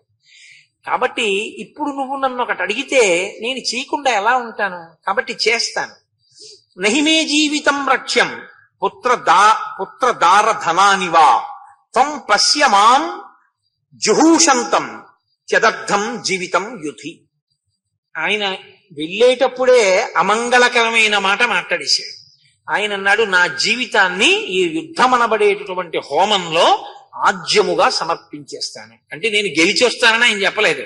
ఈయన చెప్తున్నాడు కానీ నువ్వు సింహనాదం చేయి, వానరులు వెళ్ళిపోతారు, రామలక్ష్మణులు నీకు లొంగిపోతారు, నువ్వేం చేయక్కర్లేదు, వాళ్లే లొంగిపోతారు, ఎక్కమంటే రథం ఎక్కించి తీసుకొచ్చేయడమే అని చెప్పాడు. కానీ ఆయనకి తెలియదు. ఆయన అన్నాడు, నా ప్రాణాల్ని హోమంలో వేసేస్తాను, కాబట్టి నేను యుద్ధానికి బయలుదేరుతున్నాను అన్నాడు. బయలుదేరాడు. బయలుదేరుతూ చాలా అట్టహాసం చేశాడు. హుతాశనం తర్పయతాం బ్రాహ్మణాంశ్చ సమస్యతాం అజ్య గంధ ప్రతివహ సురాభిర్ మారుతో వవౌ. అక్కడ గొప్ప హోమం చేశాడు. దేవతలకి ప్రీతి కలగాలి అని కోరుకున్నాడు. బ్రాహ్మణులకు నమస్కారం చేశాడు. బయలుదేరాడు. అయినా దుశ్శకునాలే కనపడ్డాయి. అంటే మీరు ఒక్క మాట గమనించవలసి ఉంటుంది. అసలు ధర్మం అన్న దాని మీద నమ్మకం లేకుండా, ఈశ్వరుడు అన్నవాడు ఉన్నాడని నమ్మకం లేకుండా, మన ఇష్టం వచ్చినట్టు మనం తిరిగి, ఎప్పుడో ఓసారి ఆపదొచ్చినప్పుడు లోపల నమ్మకం లేకపోయినా అప్పుడు ధర్మం అన్న మాటని తెచ్చి అడ్డు పెట్టుకునే ప్రయత్నం చేశారనుకోండి, నమ్మని ధర్మం, మీరు అనుష్ఠించని ధర్మం, మీరు ధర్మంలో ఉన్నట్టు నటిస్తే మాత్రం మిమ్మల్ని ఎలా కాపాడుతుంది? ఇది రాక్షసులతో వచ్చేటటువంటి పెద్ద సమస్య. కాబట్టి ఇప్పుడు దుశ్శకునాలు కనపడ్డాయి. అయినా సరే ఆయన చాలా అట్టహాసంగా సైన్యంతో యుద్ధానికి బయలుదేరాడు. అప్పుడు రామచంద్రమూర్తి అంతటి వారు అడిగారు, అంత కోలాహలంగా వస్తున్నవాడెవరు అని విభీషణుడిని అడిగారు. ఇదో అదృష్టం రాముడికి. ఎందుకంటే వచ్చేవాడెవరో విభీషణుడు లేకపోతే ఎవరికి తెలియదు వానర సైన్యంలో ఇంతమంది యోధులు. కాబట్టి అసలు అతనెవరో, అతని బలం ఏమిటో, అతని శక్తి ఏమిటో, అతను ఎంత స్థితిలో ఉంటాడో, ఎవరు యుద్ధం చెయ్యొచ్చో అన్నీ చెప్పడానికి ఎప్పుడూ విభీషణుడు సిద్ధంగా ఉన్నాడు. నేను మీతో మనవి చేశాను కదా, ఎవరు ధర్మాన్ని ఆశ్రయించారో వాళ్ళ వెనక ఈశ్వరుడు ఎప్పుడూ రక్షించడానికి, సలహా ఇవ్వడానికి ఎవరో ఒకరిని ఉంచుతాడు. ఎవడు ధర్మాన్ని విడిచిపెట్టేశాడో వాడు చాలా మందిని చుట్టూ పెట్టుకున్నాను అనుకున్నా వాడు విజయాన్ని సాధించలేడు. కాబట్టి అప్పుడు విభీషణుడు అన్నాడు, భువాచ సస్మితం రామో విభీషణ వరిందమః. నవ్వుతూ విభీషణుడు చెప్పాడు, ఏష సేనాపతిస్తస్య ప్రహస్తో నామ రక్షతః లంకాయాం రక్షసేంద్రస్య త్రిభాగ బల సంవృతః వీర్యవాన్ అస్త్రవిచ్చూరః ప్రఖ్యాతశ్చ పరాక్రమే. రావణాసురుడి దగ్గర ఉన్న సైన్యంలో 3వ వంతు సైన్యానికి ఇతను అధిపతి, సర్వసైన్యాధ్యక్షుడు, గొప్ప యోధుడు. అటువంటి వాడు యుద్ధానికి వస్తున్నాడు. తత ప్రహస్తం నిర్యాంతం భీమం భీమపరాక్రమం గర్జంతం సుమహాకాయం రాక్షసైరభిసంవృతం. చాలా భయంకరమైనటువంటి రూపంతో ఉంటాడు. భీమ విక్రమము కలిగినటువంటి వాడు. చాలా గొప్పగా యుద్ధం చేస్తాడు. శరీరము కూడా చిన్నది కాదు, పర్వతం ఎంత ఉంటుందో అంతటి ఆకారం కలిగిన వాడు.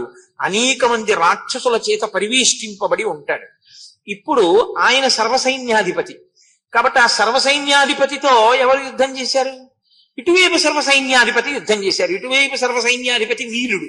కాబట్టి నీలుడు ఆ వచ్చినటువంటి ప్రహస్తుడితో యుద్ధం చేశాడు.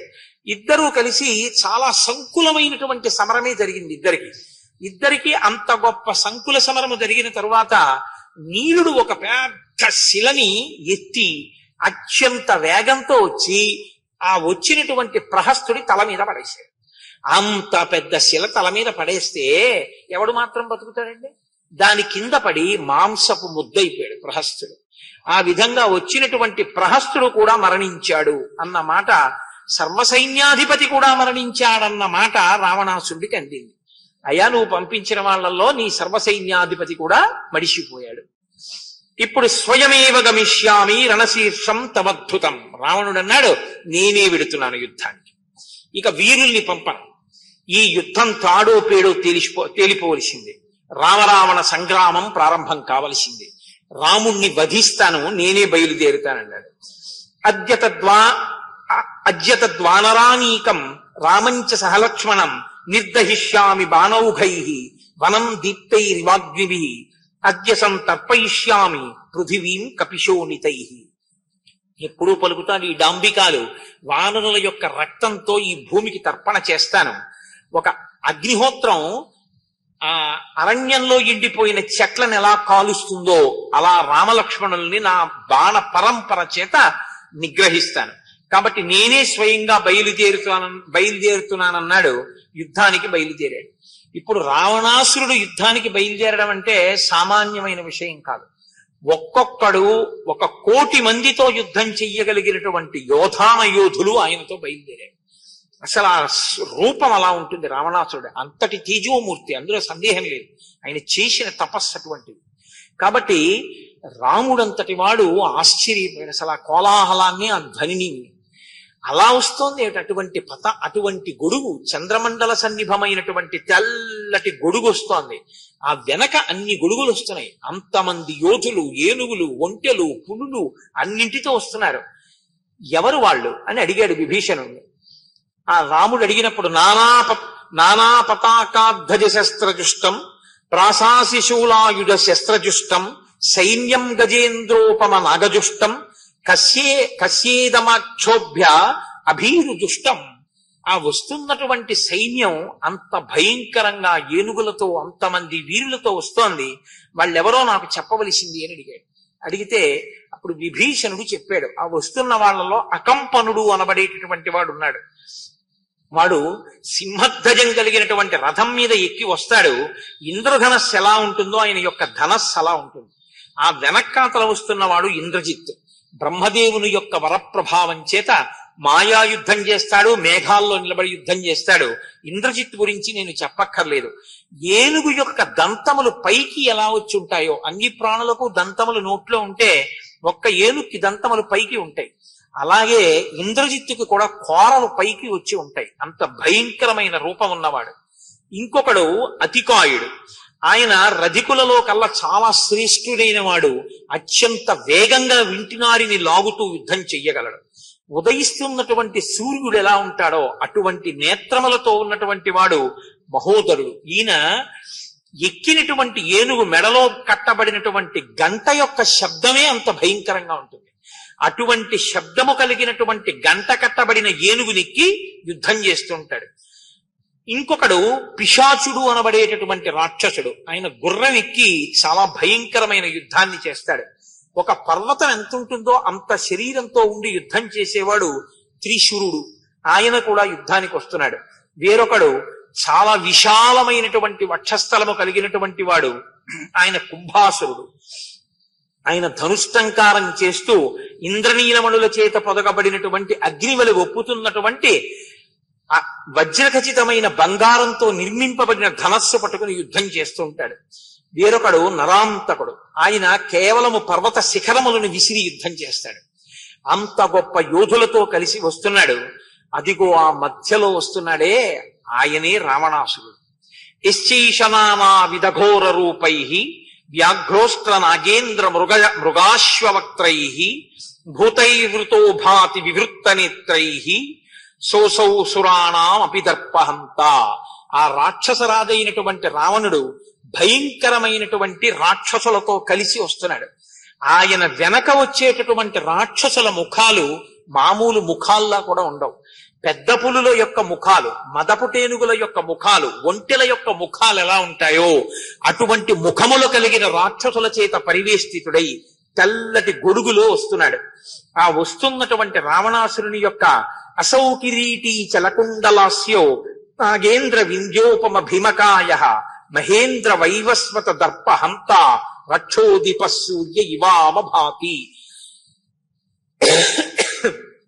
భూతగణములతో పరివేష్టితుడైనటువంటి రుద్రుడు ఎలా ఉంటాడో అటువంటి స్థితిలో రాక్షస గణముల చేత పరివేష్టింపబడినటువంటి ఆ రావణాసురుడు ఆ కుండలములు కదులుతుండగా ప్రకాశిస్తున్నటువంటి ముఖంతో ఒకానొక నాడు ఆయన యమధర్మరాజుని ఇంద్రుని కూడా నిగ్రహించినటువంటి వాడు. అంతటి బలము కలిగినటువంటి ఆ రావణాసురుడు అదిగో వస్తున్నాడు. రామచంద్రమూర్తి రావణాసురుణ్ణి చూశాడు. చూసి ఆదిత్య ఇవ దుష్ట్రేక్ష్యో రశ్మిభిర్భాతి రావణ సువ్యక్తం లక్ష్యేహ్యస్య రూపం తేజస్సమావృతం దేవదానవ వీరాణం వపుర్నైవం విధం భవేత్ యాదృశం రాక్షసేంద్రస్య వపురేతత్ ప్రకాశతే. ఈయన్ని చూస్తుంటే సాక్షాత్తుగా సూర్యనారాయణమూర్తి ఆకాశంలో ప్రకాశిస్తుంటే ఎటువంటి తేజస్సుతో ఉంటాడో అంత గొప్ప తేజస్సుతో ఉన్నాడు. ఇత పూర్వం ఇంత గొప్ప శోభతో ఇంత గొప్ప తేజస్సుతో ఉన్నటువంటి శరీరాన్ని నేను అసలు దేవతలలో కాని దానవులలో కాని ఇప్పటి వరకు చూడలేదు. అంత గొప్ప కాంతితో ఉన్నాడు. దిశ్యాయ మధ్య పాపాత్మ మమ దృష్టి పథంగత అద్య క్రోధం విమోక్ష్యామి సీతాహరణ సంభవం. నేను ఈ రావణుణ్ణి చూడగానే నాలో క్రోధం పెళ్లిపుకుతోంది. సీతాపహరణం చేసినటువంటి ఈ రాక్షసుణ్ణి నేను మర్దిస్తానన్నాడు. ఈలోగా సుగ్రీవుడు రావణాసురుడు వీళ్ళిద్దరూ ఆ వచ్చినటువంటి రావణాసురునితో సుగ్రీవుడు యుద్ధానికి బయలుదేరాడు. కానీ ఆ సుగ్రీవుడు రావణాసురుడితో యుద్ధం చేయడం అంటే అంత తేలికైన విషయం ఏం కాదు. రావణాసురుడు అంటే అంత తక్కువ వీరుడేం కాదు. రామచంద్రమూర్తి అంతటి వారు మీరు ఎదర విందురు గాని అసలు భయమే వేస్తుంది ఆ యుద్ధం జరిగితే. రామచంద్రమూర్తి అంతటి వారు బడలిపోయి అసలు ఈ రావణాసురుడు ఎలా తెగటార్చబడతాడు అనుకున్నారు. ఒక స్థితిలో అందరూ యుద్ధం మానేసి చూశారు రామరావణ యుద్ధాన్ని. అంత మహాబలవంతుడు, అంతటి పరాక్రమశాలి. ససాయకో రావణ బాహుముక్త శక్రాశని ప్రఖ్య వపుస్థితాగ్రహ సుగ్రీవమాసాద్య బిభేద వేగాత్ గుహేరితాక్రౌంచ వివోగ్రశక్తి. సుబ్రహ్మణ్యేశ్వర స్వామి చేత్తో పట్టుకునేటటువంటి శూలం ఎలా ఉంటుందో సుగ్రీవుణ్ణి చూడగానే కోపగించిన వాడై ఆ శూలాన్ని అటువంటి దాన్ని తీసి చేత్తో పట్టుకుని విపరీతమైన వేగంతో గురి చూసి కొట్టే ఆ శూలము వచ్చి గుండెల్లో గుచ్చుకుని వెంటనే స్పృహ తప్పి సుగ్రీవుడు యుద్ధభూమిలో పడిపోయాడు. ఆ తర్వాత గవాక్షుడు, గవయుడు, సుదంస్త్రుడు, వృషభుడు, జ్యోతిర్ముఖుడు, నభుడు అనబడేటటువంటి మహాకాయులైనటువంటి వానర వీరులు పెద్ద పెద్ద శిలలు, చెట్లు, పర్వత శిఖరాలు పట్టుకుని రావణాసురుడి మీదకి వెళ్ళారు. అవలీలగా 20 చేతులతో ధనస్సుని తిప్పుతూ వాళ్ళందరూ పట్టుకొచ్చినటువంటివన్నీ పడగొట్టి వీళ్ళందరి మీద బాణప్రయోగం చేసి అందరినీ యుద్ధభూమిలో పడగొట్టాడు. పడగొట్టి ఏకకాలమునందు ఇన్ని వేల వానరముల్ని పడగొడుతున్నాడు. పడగొడుతుంటే అక్కడ ఉన్నటువంటి వానర సైన్యం అంతా గగ్గోలు పెట్టుకుంటూ వెళ్ళి ఈ రావణాసురుడి యుద్ధాన్ని మేము తట్టుకోలేమని లోకరక్షకుడైనటువంటి రామచంద్రమూర్తిని ఆశ్రయించారు. రామచంద్రమూర్తి యుద్ధానికి బయలుదేరుతున్నారు. వచ్చినటువంటి రావణుడు చాలా గొప్ప రథం ఎక్కి వచ్చాడు. రాముడికి రథం లేదు, నేల మీద నిలబడి యుద్ధం చేస్తున్నారు. లక్ష్మణస్వామి వచ్చి అన్నారు, అన్నయ్య నువ్వు వెళ్ళడమా యుద్ధానికి? నేను వెళ్ళి రావణుణ్ణి నిగ్రహిస్తానన్నారు. చాలా జాగ్రత్తగా చూసి నువ్వు ఆయన మీద యుద్ధం చెయ్యవలసింది. ఈలోగా లక్ష్మణుడు రావణాసురుడి మీదకి యుద్ధానికి వెళ్లే లోపల స్వామి హనుమ రావణాసురుడితో యుద్ధానికి వెళ్ళారు. ఏ అస్త్రమునకు ఏ శస్త్రమునకు నేను కట్టుబడను, నిన్ను చంపడానికి అస్త్రశస్త్రాలు అక్కర్లేదు, ఒక్క పిడిగుద్దుతో నిన్ను పడగొట్టేస్తాను చూడని ఒక్క పిడిగుద్దు ఒకటి రావణాసురుడి యొక్క గుండెల మీద గుద్దారు. గుద్దితే ఇంత రావణాసురుడు కూడా ఒక్కసారి విచలితుడైపోయినట్టుగా కదిలిపోయాడు రథం మీద. కానీ ఉత్తర క్షణంలో సంజ్ఞ పొంది, అది రావణ బలం అంటే. హనుమంతటి వారు అంత క్రోధంతో కొట్టిన గుద్దుని తట్టుకుని తన పిడికిలి బిగించి ఆ వానరోత్తముడైనటువంటి హనుమని ఒక్కసారి వక్షస్థలంలో గురి చూసి ఓ గుద్దు గుద్దారు. ఆ రావణాసురుని యొక్క దెబ్బ తన గుండెల మీద తగిలేటప్పటికీ ఇంతటి హనుమ గిర్ర గిర్ర గిర్ర గిర్ర తిరిగి స్పృహ తప్పి నేల మీద పడిపోయారు. రావణాసురుడంటే మీరేం తక్కువగా అంచనా వేయకండి. మహర్షి ఏది చెప్పేటప్పుడు అది చెప్తారు. ఆయన బలం గురించి చెప్పేటప్పుడు ఆ బలం గురించే చెప్తారు. రావణుణ్ణి అరిచేత్తో దెబ్బ కొడితే రావణుడు చెలించిపోయాడు. ఆ వానరోత్తముణ్ణి అరిచేత్తో ఒక్క దెబ్బ కొట్టి ఒక్క గుద్దు గుద్దితే హనుమంతటి వారు చెలించిపోయి ఒక్కసారి పర్వతం పడిపోయినట్టుగా పడిపోయారు. మహాబలవంతుడైనటువంటి ఆ మారుతి స్పృహ తప్పి పడిపోవడం చూసి సర్వసైన్యాధిపతి అయినటువంటి నీలుడు విజృంభించాడు. విజృంభించి యుద్ధం చేస్తుంటే రావణాసురుడు ఆయన మీద బాణప్రయోగం చేస్తున్నాడు. ఆయనకి దొరకకుండా తిరుగుతూ శిలలు వర్షిస్తూ వృక్షములను వర్షిస్తూ నీలుడు యుద్ధం చేస్తున్నాడు. ఎన్నిటిని ప్రయోగిస్తున్నాడో అన్నిటినీ ఆకాశంలోనే ముక్కలు చేసి బాణాలు ప్రయోగిస్తున్నాడు రావణాసురుడు. రావణాసురుణ్ణి ఇబ్బంది పెట్టడం కోసం ఒక ఈగ ఎంత ఉంటుందో అంత చిన్న వానర రూపాన్ని పొందాడు నీలుడు. అభివృష్ట శరౌఘేణ మేఘేనేవ మహాబల హ్రస్వం కృత్వా తదా రూపం ధ్వజాగ్రే నిపపాత. చాలా చిన్న రూపాన్ని పొంది చిన్ని కోతి అయిపోయి ఆయన ఆ రావణాసురుడి యొక్క ధ్వజం పైన కూర్చున్నారు. ఇప్పుడు గురి చూసి కొట్టడానికి దొరకనంత చిన్న కోతి పిల్లై ఇబ్బంది పడుతున్నారు రావణాసురుణ్ణి. పావకాత్మజమాలోక్య ధ్వజాగ్రే సముపస్థితం జజ్వాల రావణ క్రోధాత్ తతో నీలో ననాదచ.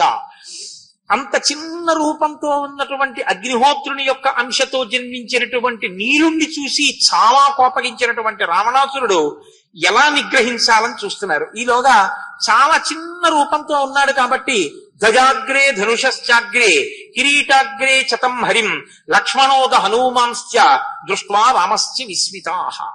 మహాబలవంతుడు కాబట్టి హనుమ వెంటనే స్పృహని పొందారు. ఈలోగా రామలక్ష్మణులు హనుమ మొదలైన వాళ్ళు ఆశ్చర్యంతో చూస్తుండగా చిన్న రూపంతో ధ్వజం మించి ఓసారి కిరీటం మీదకి దూకుతున్నారు, కిరీటం మించి ధనస్సు మీదకి దూకుతున్నారు. పట్టుకుందామంటే దొరకకుండా రావణాసురుడు వెర్రివాళ్ళ ఇలా ఇలా చూసేటట్టుగా ఆ రావణుణ్ణి ఇబ్బంది పెడుతున్నారు. మహాక్రోధం పొందినటువంటి రావణాసురుడు ఈ వానరాన్ని నా ఆగ్నేయాస్త్రం చేత కాల్చేస్తానని ఆగ్నేయాస్త్రాన్ని అభిమంత్రించి నీలుడి మీదకి విడిచిపెట్టాడు. విడిచిపెట్టేటప్పటికీ ఆ అస్త్రం యొక్క దెబ్బ తగిలింది. తగిలేటప్పటికీ అంత బలవంతుడైన నీలుడు, ప్రహస్తుణ్ణి సంహరించినటువంటి నీలుడు నెత్తురు కక్కుతూ పడిపోయాడు. పితృమహాత్మ్య సంయోగాత్ ఆత్మనశ్చాపి తేజస జానుభ్యాం అపతద్ధూమౌ నచ ప్రాణైర్ యయుజ్యత. సాక్షాత్తుగా అగ్నిహోత్రుని కుమారుడు కనుక, ప్రయోగించింది ఆగ్నేయాస్త్రం కనుక, తన కొడుకు ప్రాణములను తాను తీయకుండా అగ్నిహోత్రుడు కాపాడాడు కనుక ఒక్కసారి స్పృహని కోల్పోయిన వాడై 2 మోకాళ్ల మీద యుద్ధ భూమిలో కూలపడి ముందుకి వంగిపోయాడు. కానీ ప్రాణములు మాత్రం పోలేదు. ఆ స్థితిలో లక్ష్మణస్వామి రావణాసురుడి మీద యుద్ధానికి వెళ్ళారు. ఇక నువ్వు నా కంట పడ్డావు, తప్పుకోలేవని ఇద్దరు యుద్ధం చేస్తున్నారు. క్రోధాన్ని పొందినటువంటి రావణాసురుడు బ్రహ్మదత్తమైనటువంటి శక్తి అనబడేటటువంటి ఒక గొప్ప అస్త్రాన్ని స్మరించి అభిమంత్రించి లక్ష్మణస్వామి యొక్క వక్షస్థలం మీద ప్రయోగించాడు. అది వచ్చి తగలగానే, లక్ష్మణుని యొక్క పాలభాగానికి తగలగానే ఆయన నేల మీద పడిపోయారు. పడిపోయి గాయపడి మూర్ఛితుడయ్యాడు. ఆయన కింద పడి మూర్ఛితుడు కాగానే ఆ పెద్ద అగ్నిని విరజిమ్ముతోందా అన్నట్టుగా వస్తున్న ఆ శక్తి ఆయుధాన్ని నిగ్రహించడానికి లక్ష్మణుడు ప్రయత్నించినా ఆయన బాణములు ఆ శక్తిని ఆపలేకపోయాయి. అది వచ్చి తగిలింది, స్పృహ తప్పి నేల మీద పడిపోయాడు. పడిపోగానే రావణాసురుడు రథం దిగాడు. దిగి నేల పడిపోయినటువంటి లక్ష్మణుణ్ణి తనతో తీసుకెళ్లిపోవడం కోసమని ఆయన్ని పైకెత్తుతున్నాడు. ఆయన విష్ణు స్వరూపం కదండి, వచ్చింది విష్ణు స్వరూపం కాబట్టి లక్ష్మణస్వామి వెంటనే తన పరాక్రమం చేత స్పృహని కోల్పోయినట్లు ఉన్నా ఒక్కసారి తన స్వరూపాన్ని స్మరణం చేసి, నేను ఈ రావణాసురుని చేత ఎత్తబడడానికి వీరు లేనంత బరువవుదునుగాక అని బాగా బలంగా, అంటే భూమిని పట్టుకుని ఉండేటట్టుగా ఆయన పడుతున్నారు. వచ్చి రావణుడు ఆయన్ని అవలీలగా ఎత్తగలనని ఎత్తబోతున్నాడు. సశక్తిమాన్ శక్తి సమాహత సన్ ముహుప్రజ్వాల రఘుప్రవీర తం విహ్వలంతం సహసాభ్యుపేత్య జగ్రాహ రాజా తరసా భుజాభ్యాం తన భుజబలంతో లక్ష్మణుణ్ణి ఎత్తి రథంలో పడేద్దామని ప్రయత్నిస్తున్నాడు. లక్ష్మణుణ్ణి ఎత్తడంలో చాలా కష్టంగా ఉంది, ఎత్తలేకపోతున్నాడు. ఇంతలో స్వామి హనుమ చూశారు. హిమవాన్ మందరో మేరు త్రైలోక్యం వా సహామరై శక్యం భుజాభ్యాం ఉద్ధత్వం న సంఖ్యే భరతానుజ. నేను మేరుమందర పర్వతములతో కూడినటువంటి ఈ భూమండలాన్నంతటి కూడా నా భుజాలతో ఎత్తగలను, కానీ ఏమిటి లక్ష్మణుణ్ణి ఎత్తలేకపోతున్నాను అని ఆశ్చర్యపోతున్న సమయంలో తేన ముష్టి ప్రహరణేన రావణో రాక్షసేశ్వర జానుభ్యాం అపతద్ధూమౌ చిచాలచ పపాతచ. ఒక్కసారి స్పృహ పొందినటువంటి హనుమ, నీవు లక్ష్మణుణ్ణి ఎత్తుకుపోతావా అని పరిగెత్తుకొచ్చి పిడికిలి బిగించి వంగి లక్ష్మణుణ్ణి ఎత్తుతున్నటువంటి రావణాసురుడి గుండెల్లో ఒక్క గుద్దు గుద్దారు. ఆ గుద్దు గుద్దేటప్పటికీ ఒక్కసారి కదిలిపోయి నిలబడడానికి కూడా శక్తి లేక మోకాళ్ల మీద యుద్ధ భూమిలో పడిపోయాడు రావణాసురుడు. వెంటనే విఘూర్ణమానో నిశ్చేష్టో రథోపస్తవుపావిశత్ విసన్యో మూర్ఛితశ్చాసీన్నచస్థానం సమాలభత్. ఆ రథం మీదకి ఎక్కుదాం అనుకుంటున్నటువంటి వాడు నిశ్చేష్టుడై ఇక కదలలేక కూలబడిపోయాడు మోకాళ్ల మీద. అటువంటి స్థితిలో స్వామి హనుమ స్పృహ కోల్పోయి ఉన్నటువంటి లక్ష్మణ స్వామిని తన చేతులతో పైకెత్తి గబగబా వెనక్కి తీసుకెళ్లిపోయాడు. అప్పుడు రామచంద్రమూర్తి రావణాసురుడి మీదకి యుద్ధానికి బయలుదేరారు. ఇప్పుడు రామరావణ యుద్ధం మొట్టమొదటిసారి ప్రారంభం అవుతోంది. హనుమ లక్ష్మణుణ్ణి క్షేమకరమైనటువంటి ప్రదేశంలో పడుకోబెట్టి పరుగు పరుగున వచ్చి, స్వామి వాడు రథం మీద ఉన్నాడు, మీరు భూమి మీద నడుస్తున్నారు, మీరు ఇలా యుద్ధం చెయ్యొద్దు, మీరు నా భుజాల మీద కూర్చోండి, నేను మిమ్మల్ని తీసుకెడతాను, మీరు నన్ను వాహనంగా స్వీకరించి యుద్ధం చేయండి అన్నారు. ఆరురోహ మహాశూరో బలవంతం మహాకపిం రథస్థం రావణం సంఖ్యే దదర్శ మనుజాధిప.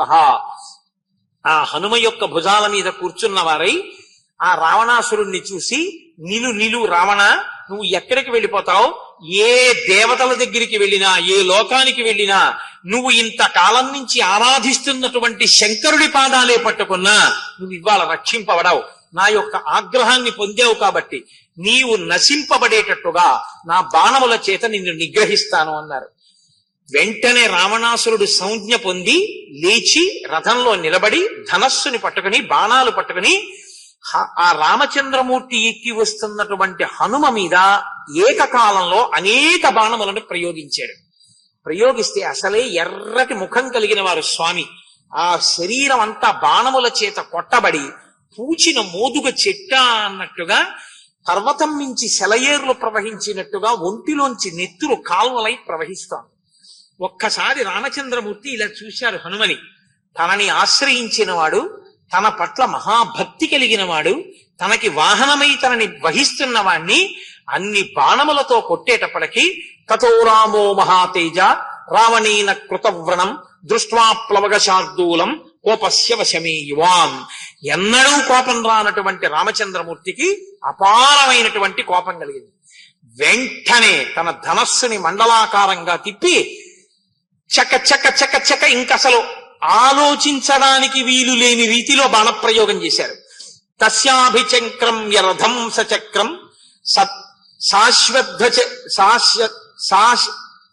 శాశ్వధ్వజఛత్ర మహాపతాకం ససారథిం శాశని శూలఖడ్గం రామ ప్రవిచ్ఛేద శరైః సుపుంఖైః అధేంద్రశత్రుం తరసా జగాన బాణేన వజ్రాశని సన్నిభేన భుజాంతరే వ్యూఢ సుజాత రూపే వజ్రేణ మీరుం భగవానివేంద్ర. ఆయన వరసగా బాణప్రయోగం చేసి రథాన్ని, చక్రాల్ని, అశ్వాల్ని, ధ్వజపతాకాల్ని, ఛత్రాన్ని, సారథిని అన్నిటినీ పడగొట్టేశారు. పడగొట్టేస్తే రావణుడికి రథం లేక సారథి లేక నేల మీద నిలబడ్డాడు. అలా నిలబడినటువంటి రావణాసురుణ్ణి చూసి బాణేన వజ్రాశని సన్నిభేన, వజ్రాయుధం ఇంద్రుడిది ఎలా ఉంటుందో అటువంటి బాణాన్ని ప్రయోగించి భుజాంతరే వ్యూఢ సుజాత రూపే వజ్రేణ మీరుం భగవానివేంద్ర. ఆ రావణాసురుని యొక్క వక్షస్థలం మీద ఒక దెబ్బ బాణంతో కొట్టారు. ఒక్కసారి కదిలిపోయి ఎన్నడూ కదలనటువంటి రావణాసురుడు ఆ బాణ ధాటికి తట్టుకోలేక ఆర్తుడై కంపించిపోతే ఆ రావణాసురుడి చేతిలో పట్టుకున్న ధనస్సుని కూడా ఇక పట్టుకోలేకపోయాడు. పట్టుకోలేక ఆ రామ బాణపు దెబ్బ చేత కలిగినటువంటి అశక్తతకి ధనస్సుని జార విడిచిపెట్టేశాడు. తం విహ్వలంతం ప్రసమీక్ష రామ సమాదదే దీప్తమదార్థచంద్రం తేనార్కవర్ణం సహసా కిరీటం చిచ్చేద రక్షోధిపతేర్మహాత్మా. ఒక బాణాన్ని ప్రయోగించి రావణాసురుడి తలల మీద ఉన్నటువంటి కిరీటాన్ని ముక్కలై కింద పడేటట్టుగా కొట్టేశాడు. ఇప్పుడు చేతిలో ధనస్సు లేదు, బాణములు లేవు, తల మీద కిరీటం లేదు, రథం లేదు, గుర్రాలు లేవు, సారథి లేడు. యుద్ధ భూమిలో నిలబడి చేతిలో ఏ విధమైనటువంటి రక్షణ లేకుండా ఒక్కడు నీరసపడిపోయి భీతితో భయంతో రామచంద్రమూర్తి వంక చూస్తూ నిలబడిపోయాడు. ఆయన ఇప్పుడు తెగటాచాలి అంటే ఒక్క క్షణం గుండెల మీద బాణం వేసి కొట్టేయగలడు. ఆయన అన్నారు, కృతం తయా కర్మ మహత్సు భీమం హత ప్రవీరస్య కృతస్త్వయాహం తస్మాత్ పరిశ్రాంత ఇతి వ్యవస్య నత్వాం శరైర్ మృత్యువశం నయామి గచ్చానుజానామి రణార్థితత్వం ప్రవిశ్వరాత్రిం చరరాజలంకాం ఆశ్వాస్య నిర్యాహిరధీ చ ధన్వి తదా బలం ద్రక్షసి మే రథస్థః.